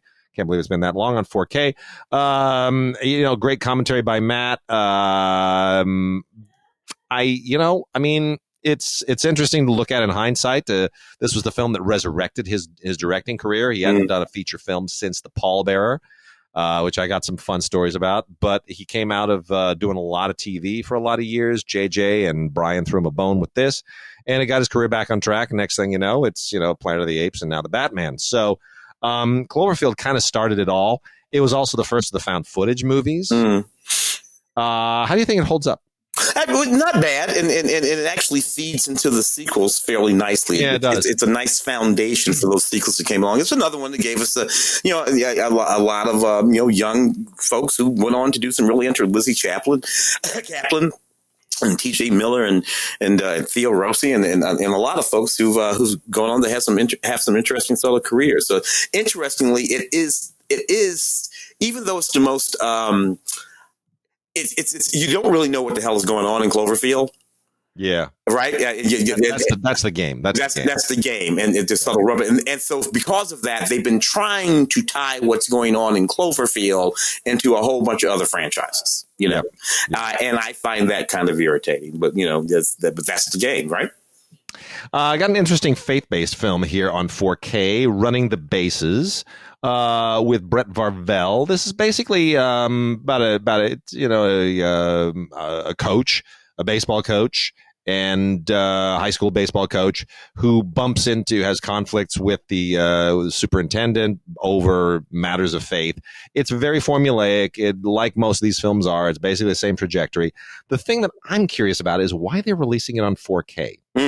Because I don't know, like 4K, most of the stuff we talk about, it's hitting three spots. It's either new movies that are just technically so on the edge that 4K accelerates it, or it's classic movies that have a certain nostalgia, or it's cult movies, Jess Franco movies and Texas Chainsaw Massacre, where you're a collector and you're particularly enamored of that filmmaker. I don't know what the 4K audience is for a faith-based movie. Most of these things get released on DVD, a few on Blu-ray, because they're penetrating the audience that typically goes to Walmart or that doesn't get their product on a streaming platform. So if there is no faith-based streaming platform, you're going to pick up what you see at Walmart or on Amazon or at Best Buy on DVD. Right. I don't know that there's an audience of 4K adopters large enough to justify this. So I find it a curious release, but it's interesting. I don't know. Indeed. I don't know where else to go with that. And then some comic stuff. Let me just hit the comic-y stuff real fast. Legion of Superheroes, DC Universe animated movie. Perfectly fine. Love a lot of these characters. Supergirl and John Johns and Brainiac, and it's the usual array. The DC Universe stuff is going to start changing very soon because I think they're going to bring that under the umbrella of everything else. We've also got on 4K Return of Swamp Thing with Heather Locklear and Louis Jourdan absolutely love this. I can't stand the Swamp Thing movies, but I love this for only two reasons. You know the two reasons? Heather and Locklear. That's it. That's it. That's right. The old Swamp Things with Adrienne Barbeau. Yeah, with Adrienne, that was another reason. But there you go. Yeah. And then we got a 4K collector's edition of Bubba Ho-Tep, Don Coscarelli film with Bruce Campbell and Ossie Davis. Yeah. What an absolutely lunatic movie this is. That was so much fun. Bruce Campbell as Elvis, not dead. Fighting against a mummy. Oh my God. It was really great. It's really, I mean, this is one of those cult movies that just says, I'm a cult movie. Yep. And if you have a problem with that, then there are other movies you can go see. I am not going to try to be more legit. Like, that's my problem with Cocaine Bear. Cocaine Bear is Sharknado, but it wants to pretend that it's not. No, you're Sharknado. No, there's a reason for no, there's not. There's no reason. There's no reason. Don't be legit. And that's the beauty of Bubba Ho-Tep. Bubba Ho-Tep just says, we don't care. Yeah. We don't care. We're just going to go there. Let's see, just a few others here. I'm going to end on the Oscar-y one. Station 11 is on 4K. Yeah, I watched that. Yeah. I didn't read the graphic novel, but I did engage the interesting movie for, Paramount put it on 4K. Interesting movie to put. I mean, it's a very psychological, very intellectual, post-apocalyptic story. Tim, your thoughts on Station 11? I like the way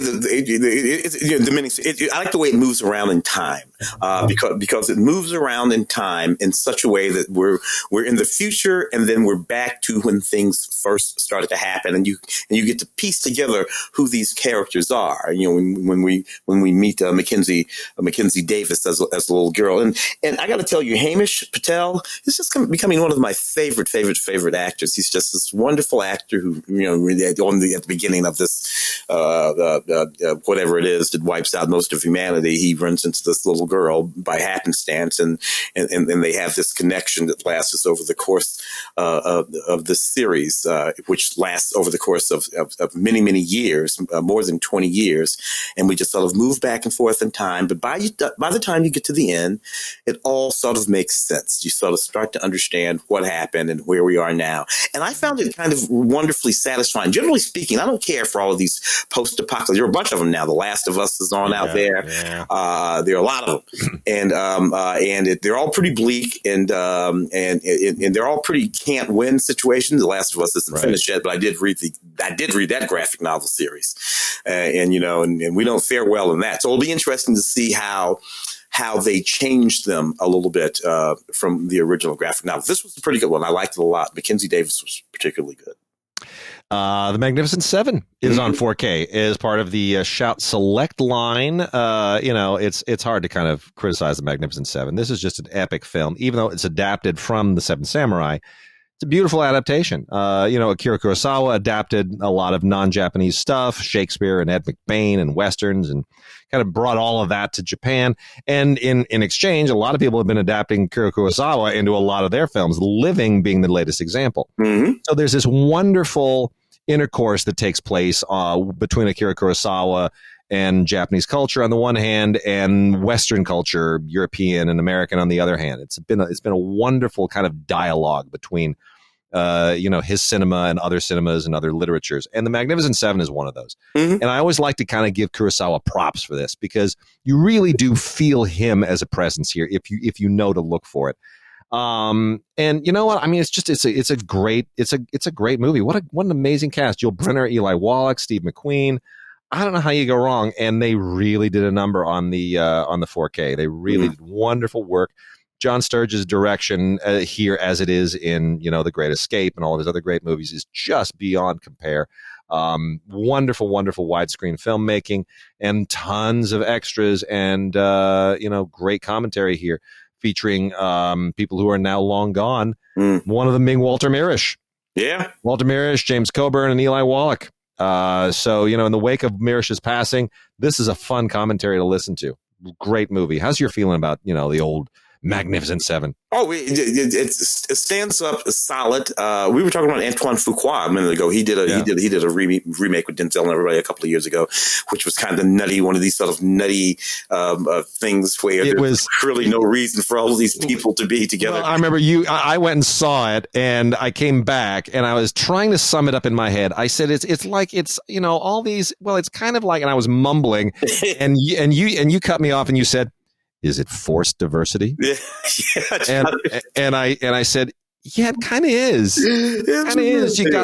You got this Chinese guy, for example, for absolutely no reason, with all of his Chinese weaponry. It's like, I mean, I can buy these guys all being together in 2022, but no. Wild West, this kind of rainbow coalition of heroes is not coming together. Well, it's weird because look, you're just making this up, and I know it's a movie, and we're supposed to make things up, but you got to make up stuff that I can actually buy, and so that was like this unnecessary sort of thing that they did in that movie that Kurosawa knew not to do when he was. Yeah. And Ron was another one that was taken. That's Lear, right? From that, I think that's So a really interesting dialogue. Great that you pointed that out. Our last 4K is the Fabelmans. Yeah. Tim, I put this entirely in your lap. Well, here's the thing, because look, I've softened on this, and obviously we talked about it at the Oscar pre-show before. In This Town Loves Steven Spielberg, and there's a pretty good chance this film and he might win Academy Awards. For me, the problem is in the title, The Fabelmans. It's a fable. And for a film that ostensibly is supposed to reflect something of a biographical story, and which is what I really would have loved that. This is just a collection of stories that Steven Spielberg has been walking around this town telling for 50 years about his childhood and things to do with going to see The Great Escape and what little bit we've come to know about the dynamic between his mom and dad. And he just takes it and he squishes it into this big gloss covered, what they used to do back in the day, put Vaseline on the lens, so something like that. This entire movie is Vaseline on the lens. Yeah, the whole thing, and I'm just, look, man, if that's what you want to do, knock yourself out. But you had an opportunity to tell us all something true and piercing about yourself and where you came from, but instead you told us a fable. And that's unfortunate as far as I'm concerned. Is it an enjoyable movie? Fine. But if you want to know something about Steven Spielberg, I say watch Close Encounters, watch E.T., watch Catch Me If You Can, watch a whole number of Steven Spielberg films that'll tell you a great deal more about Steven Spielberg than the Fabelmans will. I have a friend who's in the film, and so I love aspects of it. I certainly think there are some the actors are all terrific. They really are. But yeah, watching this and then of course Armageddon Time, and you've drawn that analogy many, many times. You did on stage the other day on Sunday as well. James Gray is draws his circle. It's a little bit more than here's a story about me. It's here's a story about this time and place, and I just happen to be there. Mm-hmm. Mm-hmm. And there is something to be said for that, and it'll be interesting to see how all this shakes out long term. Anyway, TV. Shall we jump into TV real quickly here? I'm just going to jump onto a few things here. Furry Friends Forever, Elmo and Tango. This is just animated Sesame Street stuff with Elmo skews super young. My daughter is now way too old for this, and she was a big Elmo fan at one point. Couldn't get that Elmo doll away from her. Animated Elmo and live action Elmo and all things Elmo. This has 3 Elmo episodes. New friends, new songs, new adventures. I don't know. It's 2 hours of Elmo. I can't handle that. The Man Who Fell to Earth, season 1. Yeah. The new Man Who Fell to Earth. Have you watched it? Yeah. Watched that whole. Our guy Chewy there, named Chewy Ledger and produced by Jenny Lumet and Alex Kurtzman. And it's just an interesting sort of take on that whole story as a series. I like the way they break it up. It's very. it's sort of existential sci-fi. It's what it is. It's science fiction. Our guy falls to Earth, and we watch him develop and become the person that he's going to be. Not unlike in that David Bowie movie. Yeah. As he's interacting with Naomi Harris and her father, and she's a scientist, and he needs her to help him do this very complicated thing. As he basically learns what it is to be human. Which is what this story has always really been about. Yeah. What is it to be human? An alien, bit by bit, interaction by interaction, conversation by conversation, coming to understand what it means to be human. It worked pretty good. The technology is kind of interesting. It's pretty easy to follow. And I liked it. I thought it came together pretty well. I agree. It's going to be interesting to see where it goes. We also have the complete Showtime series City on a Hill with Kevin Bacon and Aldous Hodge, which takes place in the early 90s in Boston. It's a little bit of like The Wire. There's a touch of The Wire that runs through this. I actually think this is as kind of this overarching look at law enforcement and the justice system and the problems of modern urban America. I think, especially at that kind of pivotal moment in the 90s. Yeah, in the 90s. Yeah, I thought this was pretty gritty and pretty tough, and I think it compares well with something like The Wire, especially because it's a much tighter, sort of focused narrative. But I don't know. Your thoughts? No, I agree completely, and it felt so true to the moment.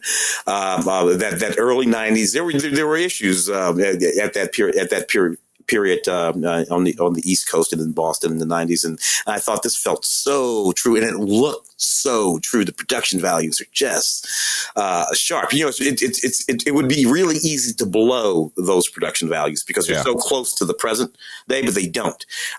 Every car, every outfit, those shoulder pads, it was just really, really great. Yeah.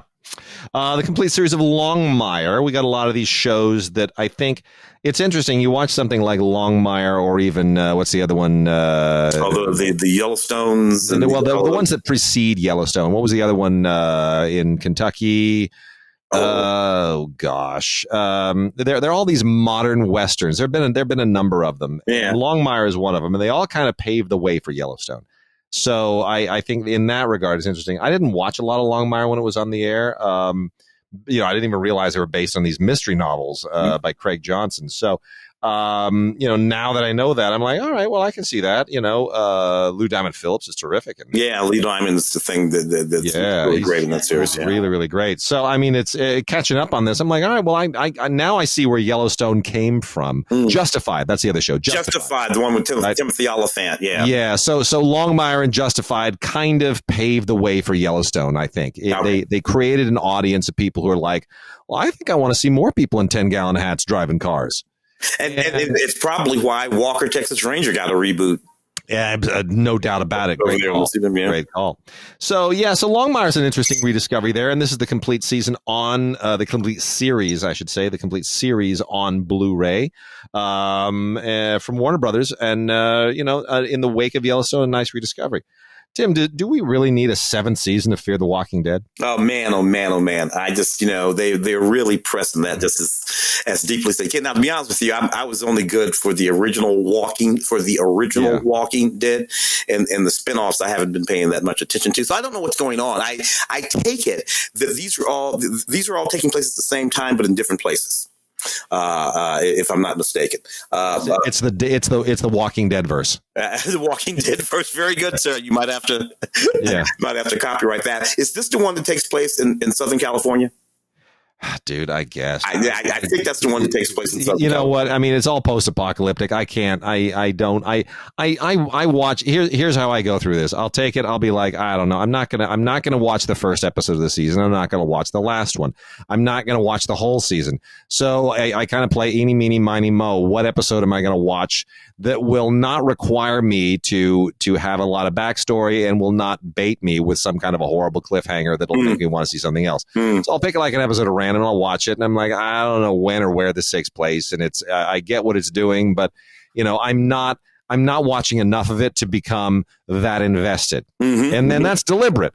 So it just strikes me it's just been done to death, and when you're on your 7th season of this series, it doesn't feel like it's doing anything different. And you watch the next episode and you're like, it's doing the same thing. Yeah, as you said, the zombie verse, and it kind of all works the same. Yeah. All right. We also have the new Dynasty. Its final season. They threw in the towel. They cried uncle. How many did they get? How many did they get though? I mean, reworking that Dynasty thing. Oh gosh, was it 5, 6, 7? I can't remember. I can't remember. This is the final one though, and it's the end of it. And thank goodness, it just, it needed to go away. It doesn't have what the original had, No. And it was the same thing when they rebooted Dallas. It's missing the lightning in a bottle quality that they captured when they took a very, very specific cast of unbelievably popular people and brought them together. Yeah. And just packing a whole lot of like today's current beautiful people into a movie who don't bring something else with them. It just feels like treading water. It feels like I've gone to TJ Maxx and then oh, look at those clothes that are hanging on the rack. I saw celebrities wearing those on the red carpet, but they don't look the same. No. That's what it is. They're knockoffs because they're all cheap knockoffs. Look, you can only create JR, for instance, from Dallas. Yeah. Larry Hagman once. The character that you call JR Jr. or JR the 15th or 3rd or whatever, he's not JR. And it's the same thing with these Dallas. Joan Collins, can only walk onto the set of Dynasty once. Linda Evans can only walk onto the set of Dynasty once. Everybody else is just going to be pretending to be them. Whatever. But like you said, they got 5 seasons? They got 5 seasons. So maybe more. I lost track. I totally lost track. And I didn't want to do the homework before the show. I was lazy. I'll admit it. Really interesting drama series here, The Split, in its 3rd season on BBC, with some really fine actors that I'm just not that familiar with. Nicola Walker, Annabelle Sholey, Fiona Button, wonderful British names, Deborah Findlay, Stephen Mangan. I mean, I feel like I should be saying these names with an accent. But this is a show that deals with the divorce, the legal ins and outs, the personal ins and outs of divorce in London. And I didn't see series 1 or 2, so I'm coming at this a little bit cold. But as a drama, as a well written and well acted drama, it certainly seems to have something going for it. Yeah, and the whole. I mean, divorce is an ugly subject no matter what, and especially to turn one into a TV series. I don't know how many people are going to want to watch that on a regular basis. But somehow the British accents make it feel all so much like a detective show. Well, British divorces get just as ugly as American divorces, and this is like it's a family thing. It's all these women, these divorce lawyers, and their dad comes back. I did watch a little bit of the first season of that, and it was very, very sharp. Not unlike any of our wonderful shows like that, going all the way back to the old LA Law. So completely on the opposite end of The Man Who Fell to Earth is Resident Alien, which is now in season 2, which is about an alien who has to somehow pretend to be an actual human, and not only a human, but a physician. The trick is that this physician has a mission, and the mission is to kill every single human being on the planet. This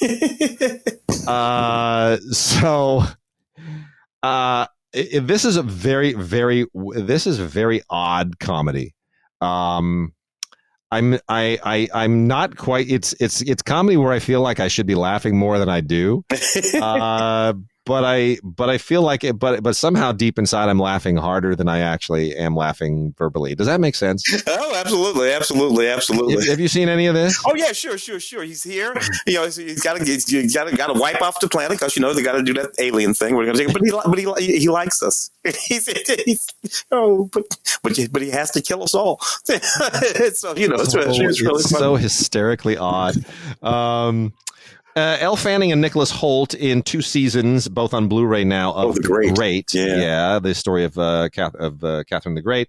Catherine the Great, big someone my mother was particularly a fan of, not because she was a great person particularly. You know, Catherine the Great kind of paved the way for Putin. She was the one that, you know, paved the way for a lot of anti-Semitism and pogroms and seized a lot of territory and really kind of geopolitically engineered most of the problems that we are dealing with Russia today.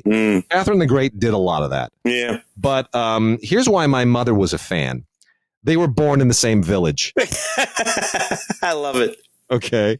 So, you know, my mother was like, you know, Catherine the Great and I come from the same village. I'm like, you know what? That's fabulous. And that's terrific and good for you. But, you know, you might not want to spread that around too much. Well, here it's played in a, you know, sort of Me Too-y kind of feminist dynamic with Catherine having to deal with that with Nicholas's nutty guy. Nicholas walks around naked in the show. So it's just absolutely hysterical. It's funny.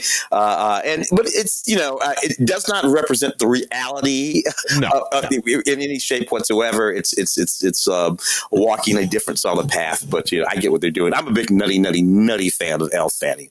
I think she's just wonderful. She's terrific. She is. She's the Fanning that really elevated, isn't it? Yeah, you know, really good. Sister kind of stalled there for a second. John Bernthal, season 1, American Gigolo. I just don't get. I look at that guy's face and I'm thinking to myself, we're comparing that face to young Richard Gere's face, right? You know, I'm like, seriously? And maybe it's a dynamic thing. Maybe the suggestion is here that, you know, 20 years, 30 years, 40 years on, what is considered masculine and handsome and saleable as a gigolo is a rugged sort of blah, blah, blah, blah, whatever it is. Maybe that's what they're saying there. But all I know is Richard Gere in that original movie, I bought every second of it. I saw exactly why women would throw money at him. Of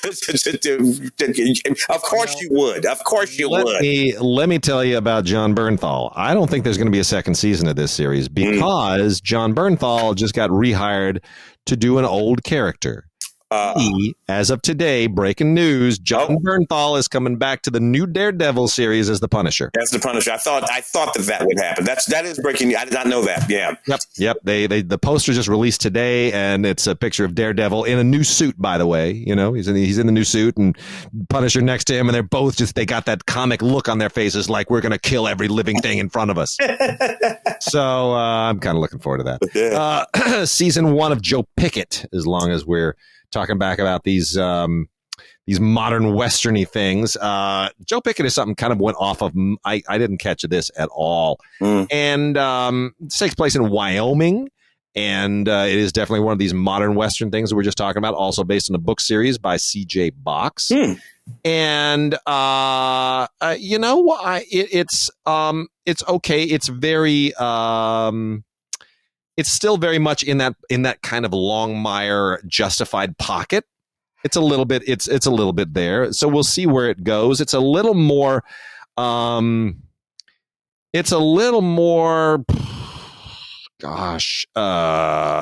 old school, rusticy. It's a little more hard. It's a little more, you know, rooted in the Western thing. But David Alan Grier. Yeah, I was going to say, David Alan Grier shows up in this thing with that big old white beard. As I sit here with my big old white beard, which I kind of dug. I thought was interesting. He's a game warden. Yeah, this guy, and there's a whole bunch of stuff going on there. I like so much of what he's doing at this stage in his career. Oh, I really do. Yeah, David Alan. He's not looking to be a sidekick. He's not even looking oftentimes to be a funny man. He's just looking to just do some interesting work. Yep. And he kind of is sort of liberated him. The complete first season, Pretty Little Liars Original Sin. This is a new HBO Max spinoff from the whole Pretty Little Liars thing.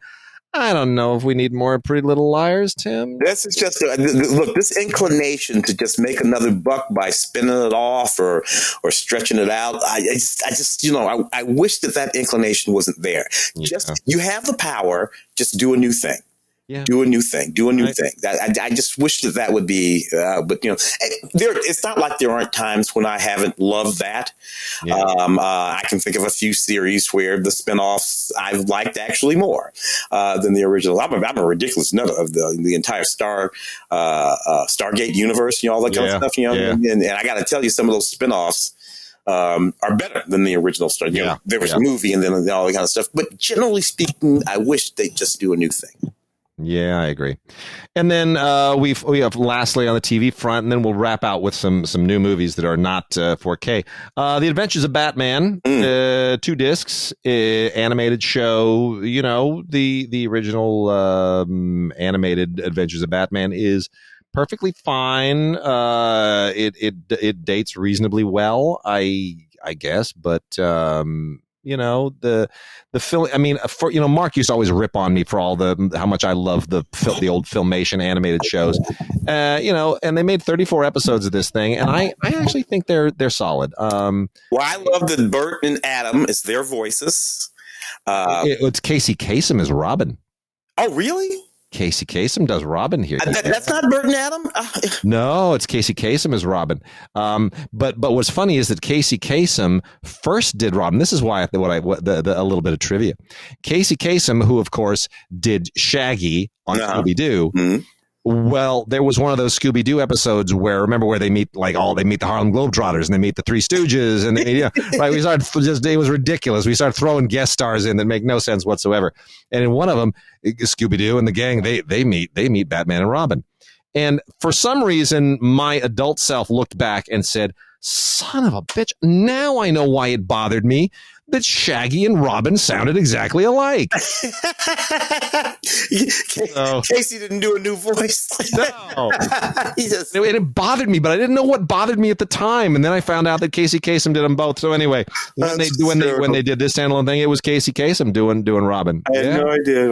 Absolutely, yeah. So anyway, but yeah, this is perfectly fine.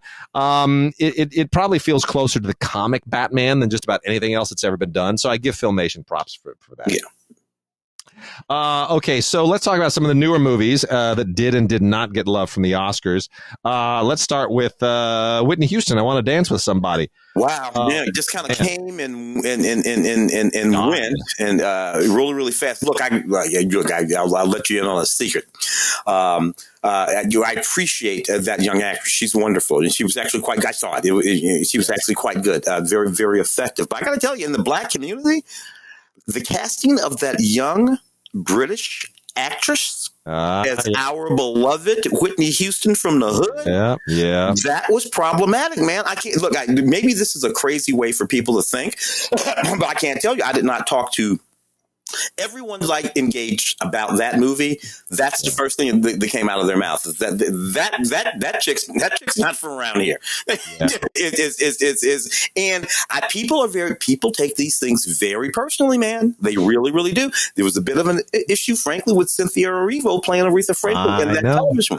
I was going to bring that up too. Because Jennifer Hudson did not face that blowback, and Jennifer Hudson, I thought, did a much better job. Yeah, in the feature film. Yeah, mm-hmm. There has been this conversation in this moment about British actors taking over a lot of iconic American roles, black and white, right? Mm-hmm. David Oyelowo playing Martin Luther King. For a moment, every single iconic American superhero was British. Spider-Man was British, and Superman was British, and Batman was British. Lincoln was British. Yeah. Right. So this, God love him. We love Chewie. We love Man Who Fell to Earth. But 12 Years a Slave, Chewie was British, right? So there. I know what you're saying. There was this moment where everybody kind of felt like, you know what, could some American actors take over here? And it's not that the performances weren't great, but they were great. There is something when you are rooted in the culture that you are portraying that you bring an extra layer of depth to it. And depth and understanding. And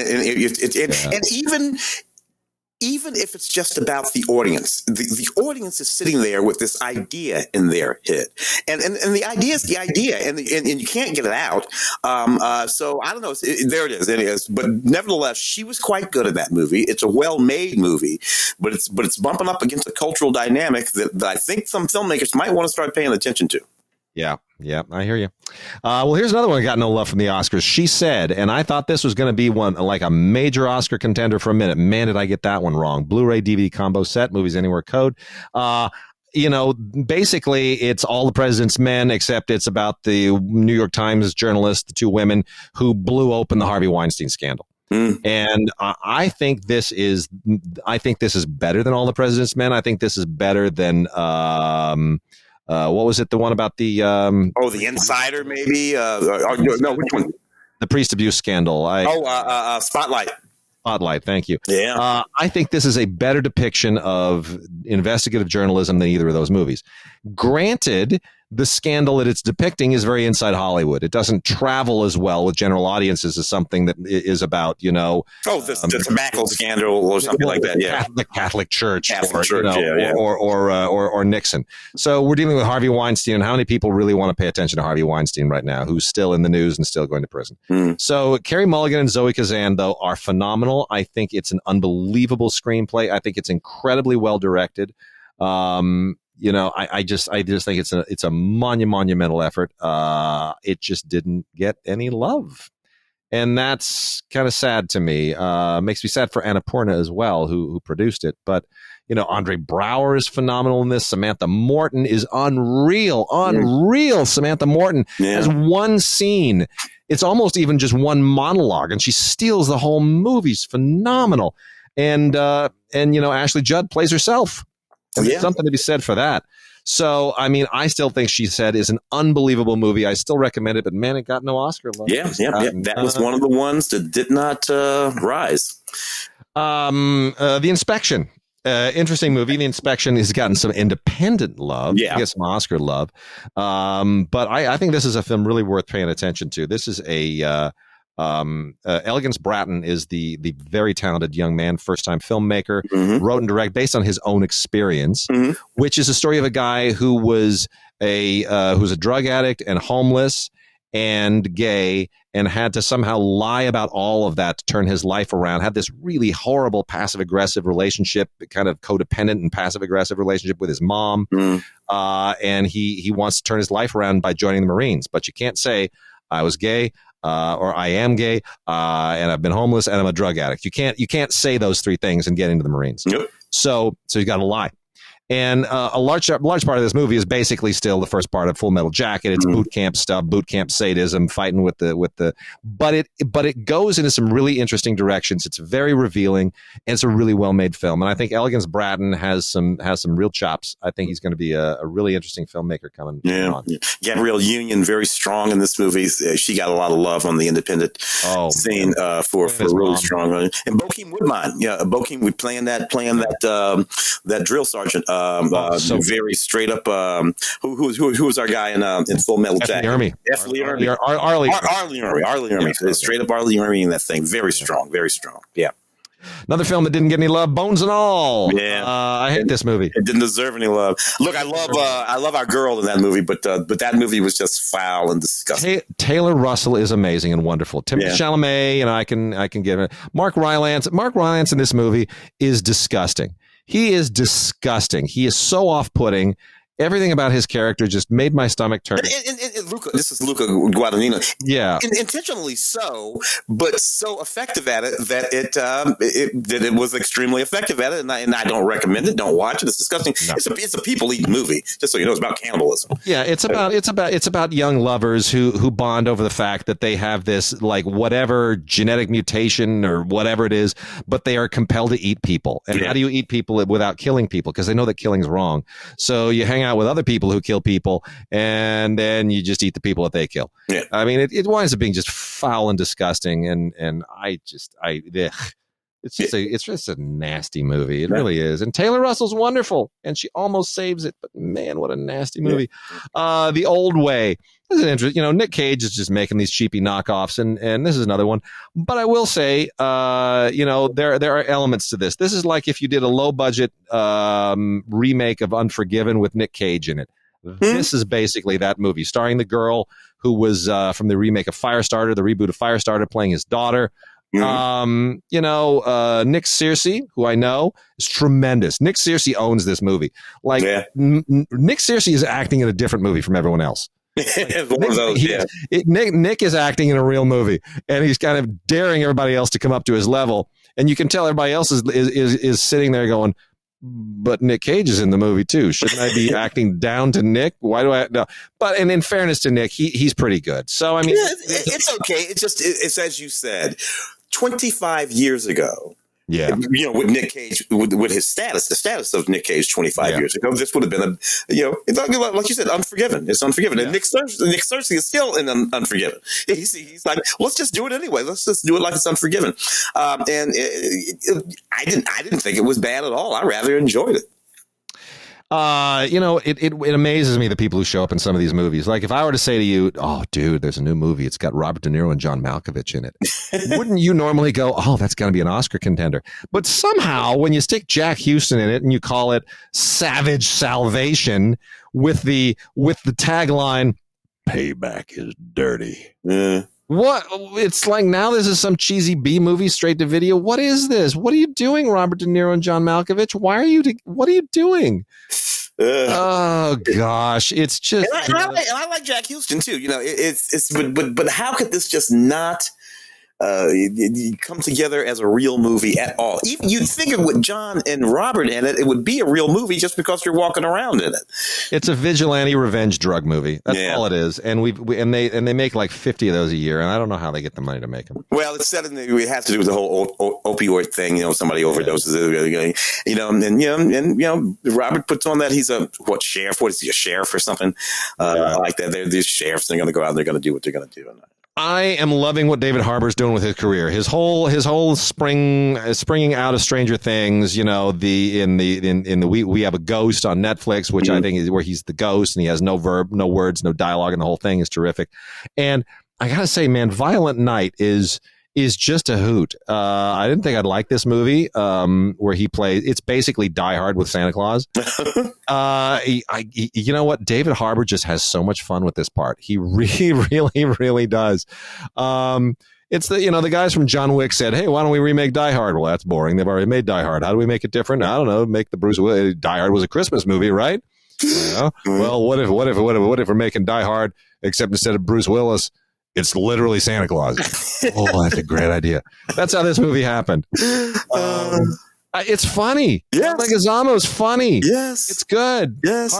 I predicted it will become a Christmas cult classic. It absolutely will. It really will. It absolutely Too much fun. Another faith-based movie from Pureflix, Nothing is Impossible. Same deal. Except this time, the same deal as the other one. This is a basketball movie. It's the same deal. But it's not on 4K. It's on DVD. Like I said, this is the way you market and sell these movies to that audience. Anyway, life's not turning out as planned, and faith saves him, and it's that trajectory, which I find tedious because these movies are all the same. But you know what? They elevate themselves very often, and they do in this case by hiring real actors to fill out some of the parts. And in this case, it's not the lead actors, but they pull in Stephen Bauer and Harry Lennox, and that makes the difference. Stephen Bauer and Harry Lennox are real actors. They bring some gravitas, and it elevates the movie. So it's, Nothing is Impossible. It actually every scene they're in is just a little bit better. It is. Which is it's an interesting thing. It tells you why you want good actors. And they just make it all a little bit better. For sure. What Remains? Interesting movie. What Remains? I missed this in theaters. I know it was in theaters. This was a Gravitas release. Interesting little low budget family intimate drama. Good performances. Kellen Lutz, Anne Heche, Andrea Riseborough, which people are talking about. Yes. Yeah. Maybe is this Anne Heche's last performance? Oh, I wonder if it is. I feel like it is. I mean, it's a little bit of a mystery. It's a little bit of a kind of a family drama. But I'm looking at this. Anne looks terrible in this, by the way. And that was the thing. I'm thinking, is this Anne Heche's last performance? I think it probably is.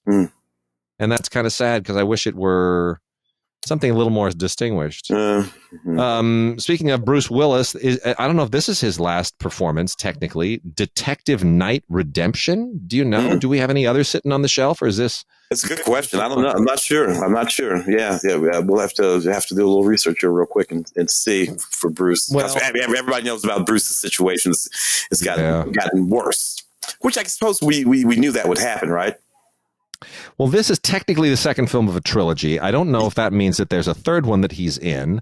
Well, there's Detective Night Redemption, Detective Night Independence, which I guess would that be the second one? And then Detective Night Rogue, which was the one from a couple of years ago. So is this the third? No. Is this the second or the third? There might be one more. And then there's another movie called Assassin. Because this one is dated 2023. This is dated this year. Redemption? It's dated this year? They say this is dated this year, so I don't know. Anyway, it's a detective film, and he plays, James Knight. I presume then that because it is Detective Knight, he is the central character in all of them. So I assume there has to be another one after this. Detective Knight Independence. There is one called Detective Knight Independence. I just can't figure out which order they come in. Yeah, but the first one is Detective Knight Rogue. That's for sure. I remember that when I saw that one. This is about a bunch of guys. It's a little Die Hardy as well, ironically, and it's about guys who are using a Christmas themed persona to terrorize a city. So it's the Christmas bomber is what the guy calls himself. Anyway, it's I gotta say, the thing that makes me so sad is that now that we know what Bruce is going through, you can see it in the acting. See it in the performances, and it's really, really. I'm glad he's getting the work, but it makes me sad. Our Ray Green wrote a great review of one of his more recent and later films. I think it was the one called The Wrong Place, if I'm not mistaken, which was 2022, and Ray pointed out how some of that actually lent itself to the performance that Bruce was still able to engage in that particular film. But I'm with you. You can kind of see it. You can kind of see it, and I'm not sure I want to experience all that. One more called The Assassin in the can for Bruce. And speaking of, another Bruce Willis performance here, and this is why I'm trying to figure out the order of these things, because this one is dated last year, so this was clearly made earlier. This is Travolta and Bruce Willis. By the way, Travolta in Die Hard is just to die for. If you haven't seen it, watch Die Hard, the Kevin Hart thing on Amazon. It's Amazon, not Amazon, because it really is. The whole idea is he goes to this action school, this action star school. ASS Action Star School to be able to be an action star, so that the crazy director that's that does all these action films will put him in and make him an action star, and it's John Travolta is the guy who runs the Action Star School, and he's out of his mind. He's insane. All he does is torture poor Kevin Hart, and it's very funny. Travolta's really good in it. Oh boy, it's just so great. Anyway, Travolta and Bruce Willis for the once great Chuck Russell in Paradise City. And it's weird because looking at the other film, looking at the Night film versus this, you can tell that Bruce is a little sharper in this one. And here Bruce Willis plays a bounty hunter, and he's everyone thinks that it takes place in Hawaii, right? It's a beautiful Hawaiian backdrop. Anyway, but he's a bounty hunter, and everybody thinks that he's dead and that he's lost, and they can't find the body, and there's some twists and some interesting things that happen with Stephen Dorff, and Travolta plays the heavy really beautifully, and it's not bad actually. Chuck Russell has made better films, and he's a better director than this. I wish that they kind of give him some better stuff, but it ain't bad. It feels a little bit like what a studio would have done a better job with maybe 10, 15 years ago. Yeah, well, Chuck Russell knocked out The Mask, a bunch of things. The Scorpion, Eraser, Scorpion King, Eraser, all that good stuff. Yeah. Didn't he also do? Was it Con Air? Was Con Air his? Yeah, that's one of his too. Yeah. How do you feel about the new Father of the Bride, the Cuban Father of the Bride with Andy Garcia and Gloria Estefan? I mean. It plays. They've done this with a couple of them now. They had the Latinx One Day at a Time. Yeah. Remake. This, of course, is Father of the Bride movies number one, and so they're the old movies, and then of course the Steve Martin movies. Yeah.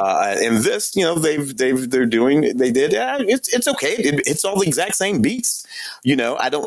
I don't know why it's necessary if it hits all the exact same beats, which it does. But there it is. It plays, and you could do it 20 different ways, and you could do a different version for every different neighborhood and culture and state and country, and you could set it in 20 different decades, and it's still going to play. But I don't want to watch them all. No, because it's literally the same movie. So I don't know. The Loneliest Boy in the World is on Blu-ray from Welgo. Welgo does veer out of their martial arts and their Asian-centric stuff once in a while.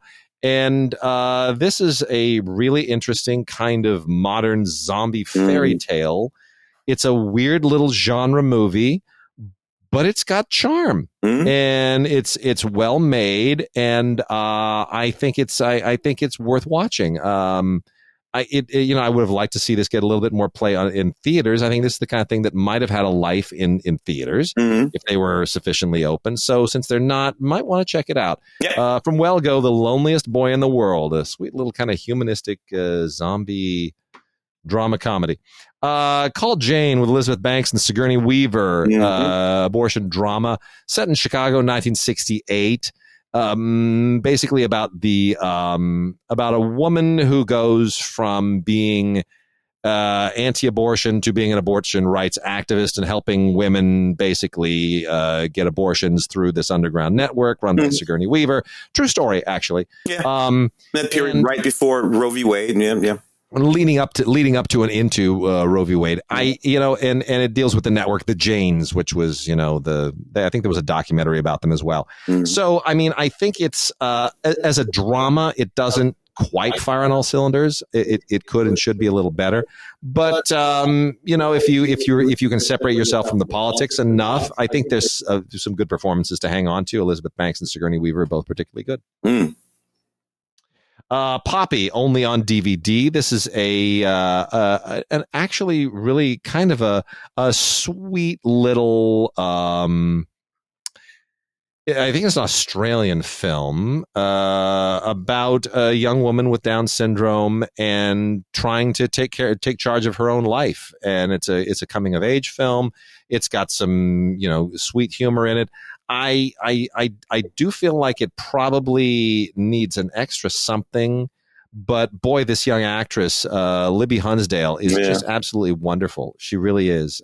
She's got nuance. She knows exactly what she's doing, and it's really nice to see. It's so rare that we have actors with Down syndrome who have a chance to actually act and be themselves, and so I really do welcome. Comes along every now and again, and frankly, I've never been disappointed, not a single day.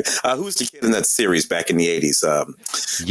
Corky. Life Goes On, or whatever it was called. Yeah, same thing. And then, of course, the amazing French kid who was in the Jaco van Dormael film, The Seventh Day. The Eighth Day. Yeah, who was wonderful, and I interviewed him. And Daniel Auteuil, and they were amazing. It was really, really wonderful. Last couple here real quick. Rock Dog 3, Battle the Beat. I don't know why we needed Rock Dog 2. But there it is, Rock Dog 3. They've made a third one, so I guess somebody's watching these things. You know what? What can I tell you? He's still playing the guitar and he's still Rock Dog. It is what it is. And then the last one here, American Murderer, which is based in an actual story. So what I love about this is Tom Pelphrey. Because Tom Pelphrey, who has just not really broken out since that amazing season of Ozark, Tom Pelphrey is just equally spectacular here, alongside Ryan Felipe, Idina Menzel, the great Oscar-nominated Jackie Weaver, who I had such a great pleasure of giving an award to some years ago. So it's a really, really rock-solid cast in a film that kind of needs a little bit of help. So go out there and help it along. Yeah. Tom Pelphrey plays a con man, and he's being chased by the FBI agent played by Ryan Felipe, and it's a wonderful cat and mouse story, all really true. They embellish this very, very little, and the way that it escalates is very methodical. It's well written, the characters are well drawn, and the performances are just absolutely superb. So and good work from the director Matthew Gentile, who wrote and directed it. So it's an interesting thing. There's even a little short, which is their proof of concept, how they raised the money for it and everything. It's a nice little film. Nice little film on Blu-ray. American Murderer, Tom Pelphrey and Ryan Felipe, and Idina Menzel and Jackie Weaver as well. So with that, Tim, we'll close it this week. Yeah. I think we've somewhat caught up. We still got a little bit of a backlog here. We'll get to next time some Jet Li movies and some other stuff. Some of the LGBTQ stuff. Yes. When we come back, will it be pre or post? It'll be post Oscar, I guess, right? Yeah, Oscars are next week, so we'll be post Oscars. What do you think's going to win? Seriously, I think you're right about the Fabelmans or All Quiet on the Western Front leading. In my heart, I am deeply hoping that for no reason whatsoever, other than it's a really great movie that I think that it's among my top 3 movies of the year. Top Gun, Maverick. I'm really hoping that a bunch of people are just going to vote their gut and say, Tommy, you got it. You know, it's weird. Everyone's saying Everything Everywhere All at Once, which swept the Spirit Awards, it swept all the Guild Awards, and it didn't sweep the BAFTAs. All Quiet swept the BAFTAs. But Fabelmans also won the Audience Award in Toronto, and I just can't help it. And maybe it's a generational divide. I don't like Everything Everywhere All at Once. Love Michelle Yeoh. Watch the Michelle Yeoh Kicks Ass series right now on Criterion Channel. It's amazing. It's all of her. It's everything from Crouching Tiger to all of her 1980s stuff, Royal Warriors, Magnificent Warriors, the phenomenal Yes Madam, which has the greatest finale with Cynthia Rothrock. You can't imagine how awesome it is. Heroic Trio, Executioners, The Stunt Woman by Anne Hoy, which is not a great transfer. Magnificent Warriors is a beautiful transfer. But anyway, it's all on Criterion right now. Watch it. They're all great movies. I think they're all better movies than Everything Everywhere All at Once, which I just don't care for. But it's because it's too frenetic. It's like a giant TikTok to me. I can't imagine that with as many detractors as it has, that it's going to get enough 2s and 3s to be able to win on the preferential ballot. But I could be wrong. It just feels to me like Fabelmans has the green book vote. Yeah, well, it's a phenomenon. It's a phenomenon. I got to tell you, that smacked me like nothing. But you nailed it. It is a very specific sort of dynamic, and it's a Hollywood thing. It has to do with that interesting mix of all the new people who are in that academy now. Yeah. That really sort of. But All Quiet. You're not All Quiet. Have you moved on from that? You know what? I mean, the thing about All Quiet is the people who voted for Parasite might vote for All Quiet, right? Because they don't have that. It's nominated for 9 awards, man. I mean, it's including that international award, which is why international award. I mean, it is the only. It's definitely going to win Best International Film. There's no doubt about it. Only 7 films prior have been nominated for both Best Picture and Best International Film. Every one of them has won international. Every single one. And the last one also won Best Picture. That was Parasite. I think there was another one since Parasite. I think something else was nominated for both. But anyway, maybe Minority. Was it Minority? I don't know. Oh, can't remember. But they're the interesting thing to me here is that only 2 foreign language films have ever received more than 9 nominations as Best Picture. One was Roma, one was Crouching Tiger. So there's a lot of love for Michelle Yeoh, and she may just carry Everything Everywhere by herself. There may be people who just hold their nose and go, I don't like the movie, but I love Michelle Yeoh, so I'm going to vote for it anyway. And that may do it. That may well do it. That may push it over. But I just also can't help but feel like there are people, there's an old school guard that says Steven Spielberg deserves one more. We're going to immortalize him with this. We're going to push him out of the 2-time winner crowd into the 3-time winner crowd. We're going to push him up there with John Ford and William Wyler, and we're going to really make him one of the all-time gods of the Oscars. And the film about his own life is the one to do that with. And the Daniels are going to be back again. They're going to make many more movies. I think there may be a feeling like, they'll be back again. But Spielberg, let's give it to him for legacy. I could be wrong. Those things happen all the time in this time. So you're probably not wrong at all. It'll be interesting, and we'll talk about it when we talk about it on the next show. All right, everybody. We'll see you then.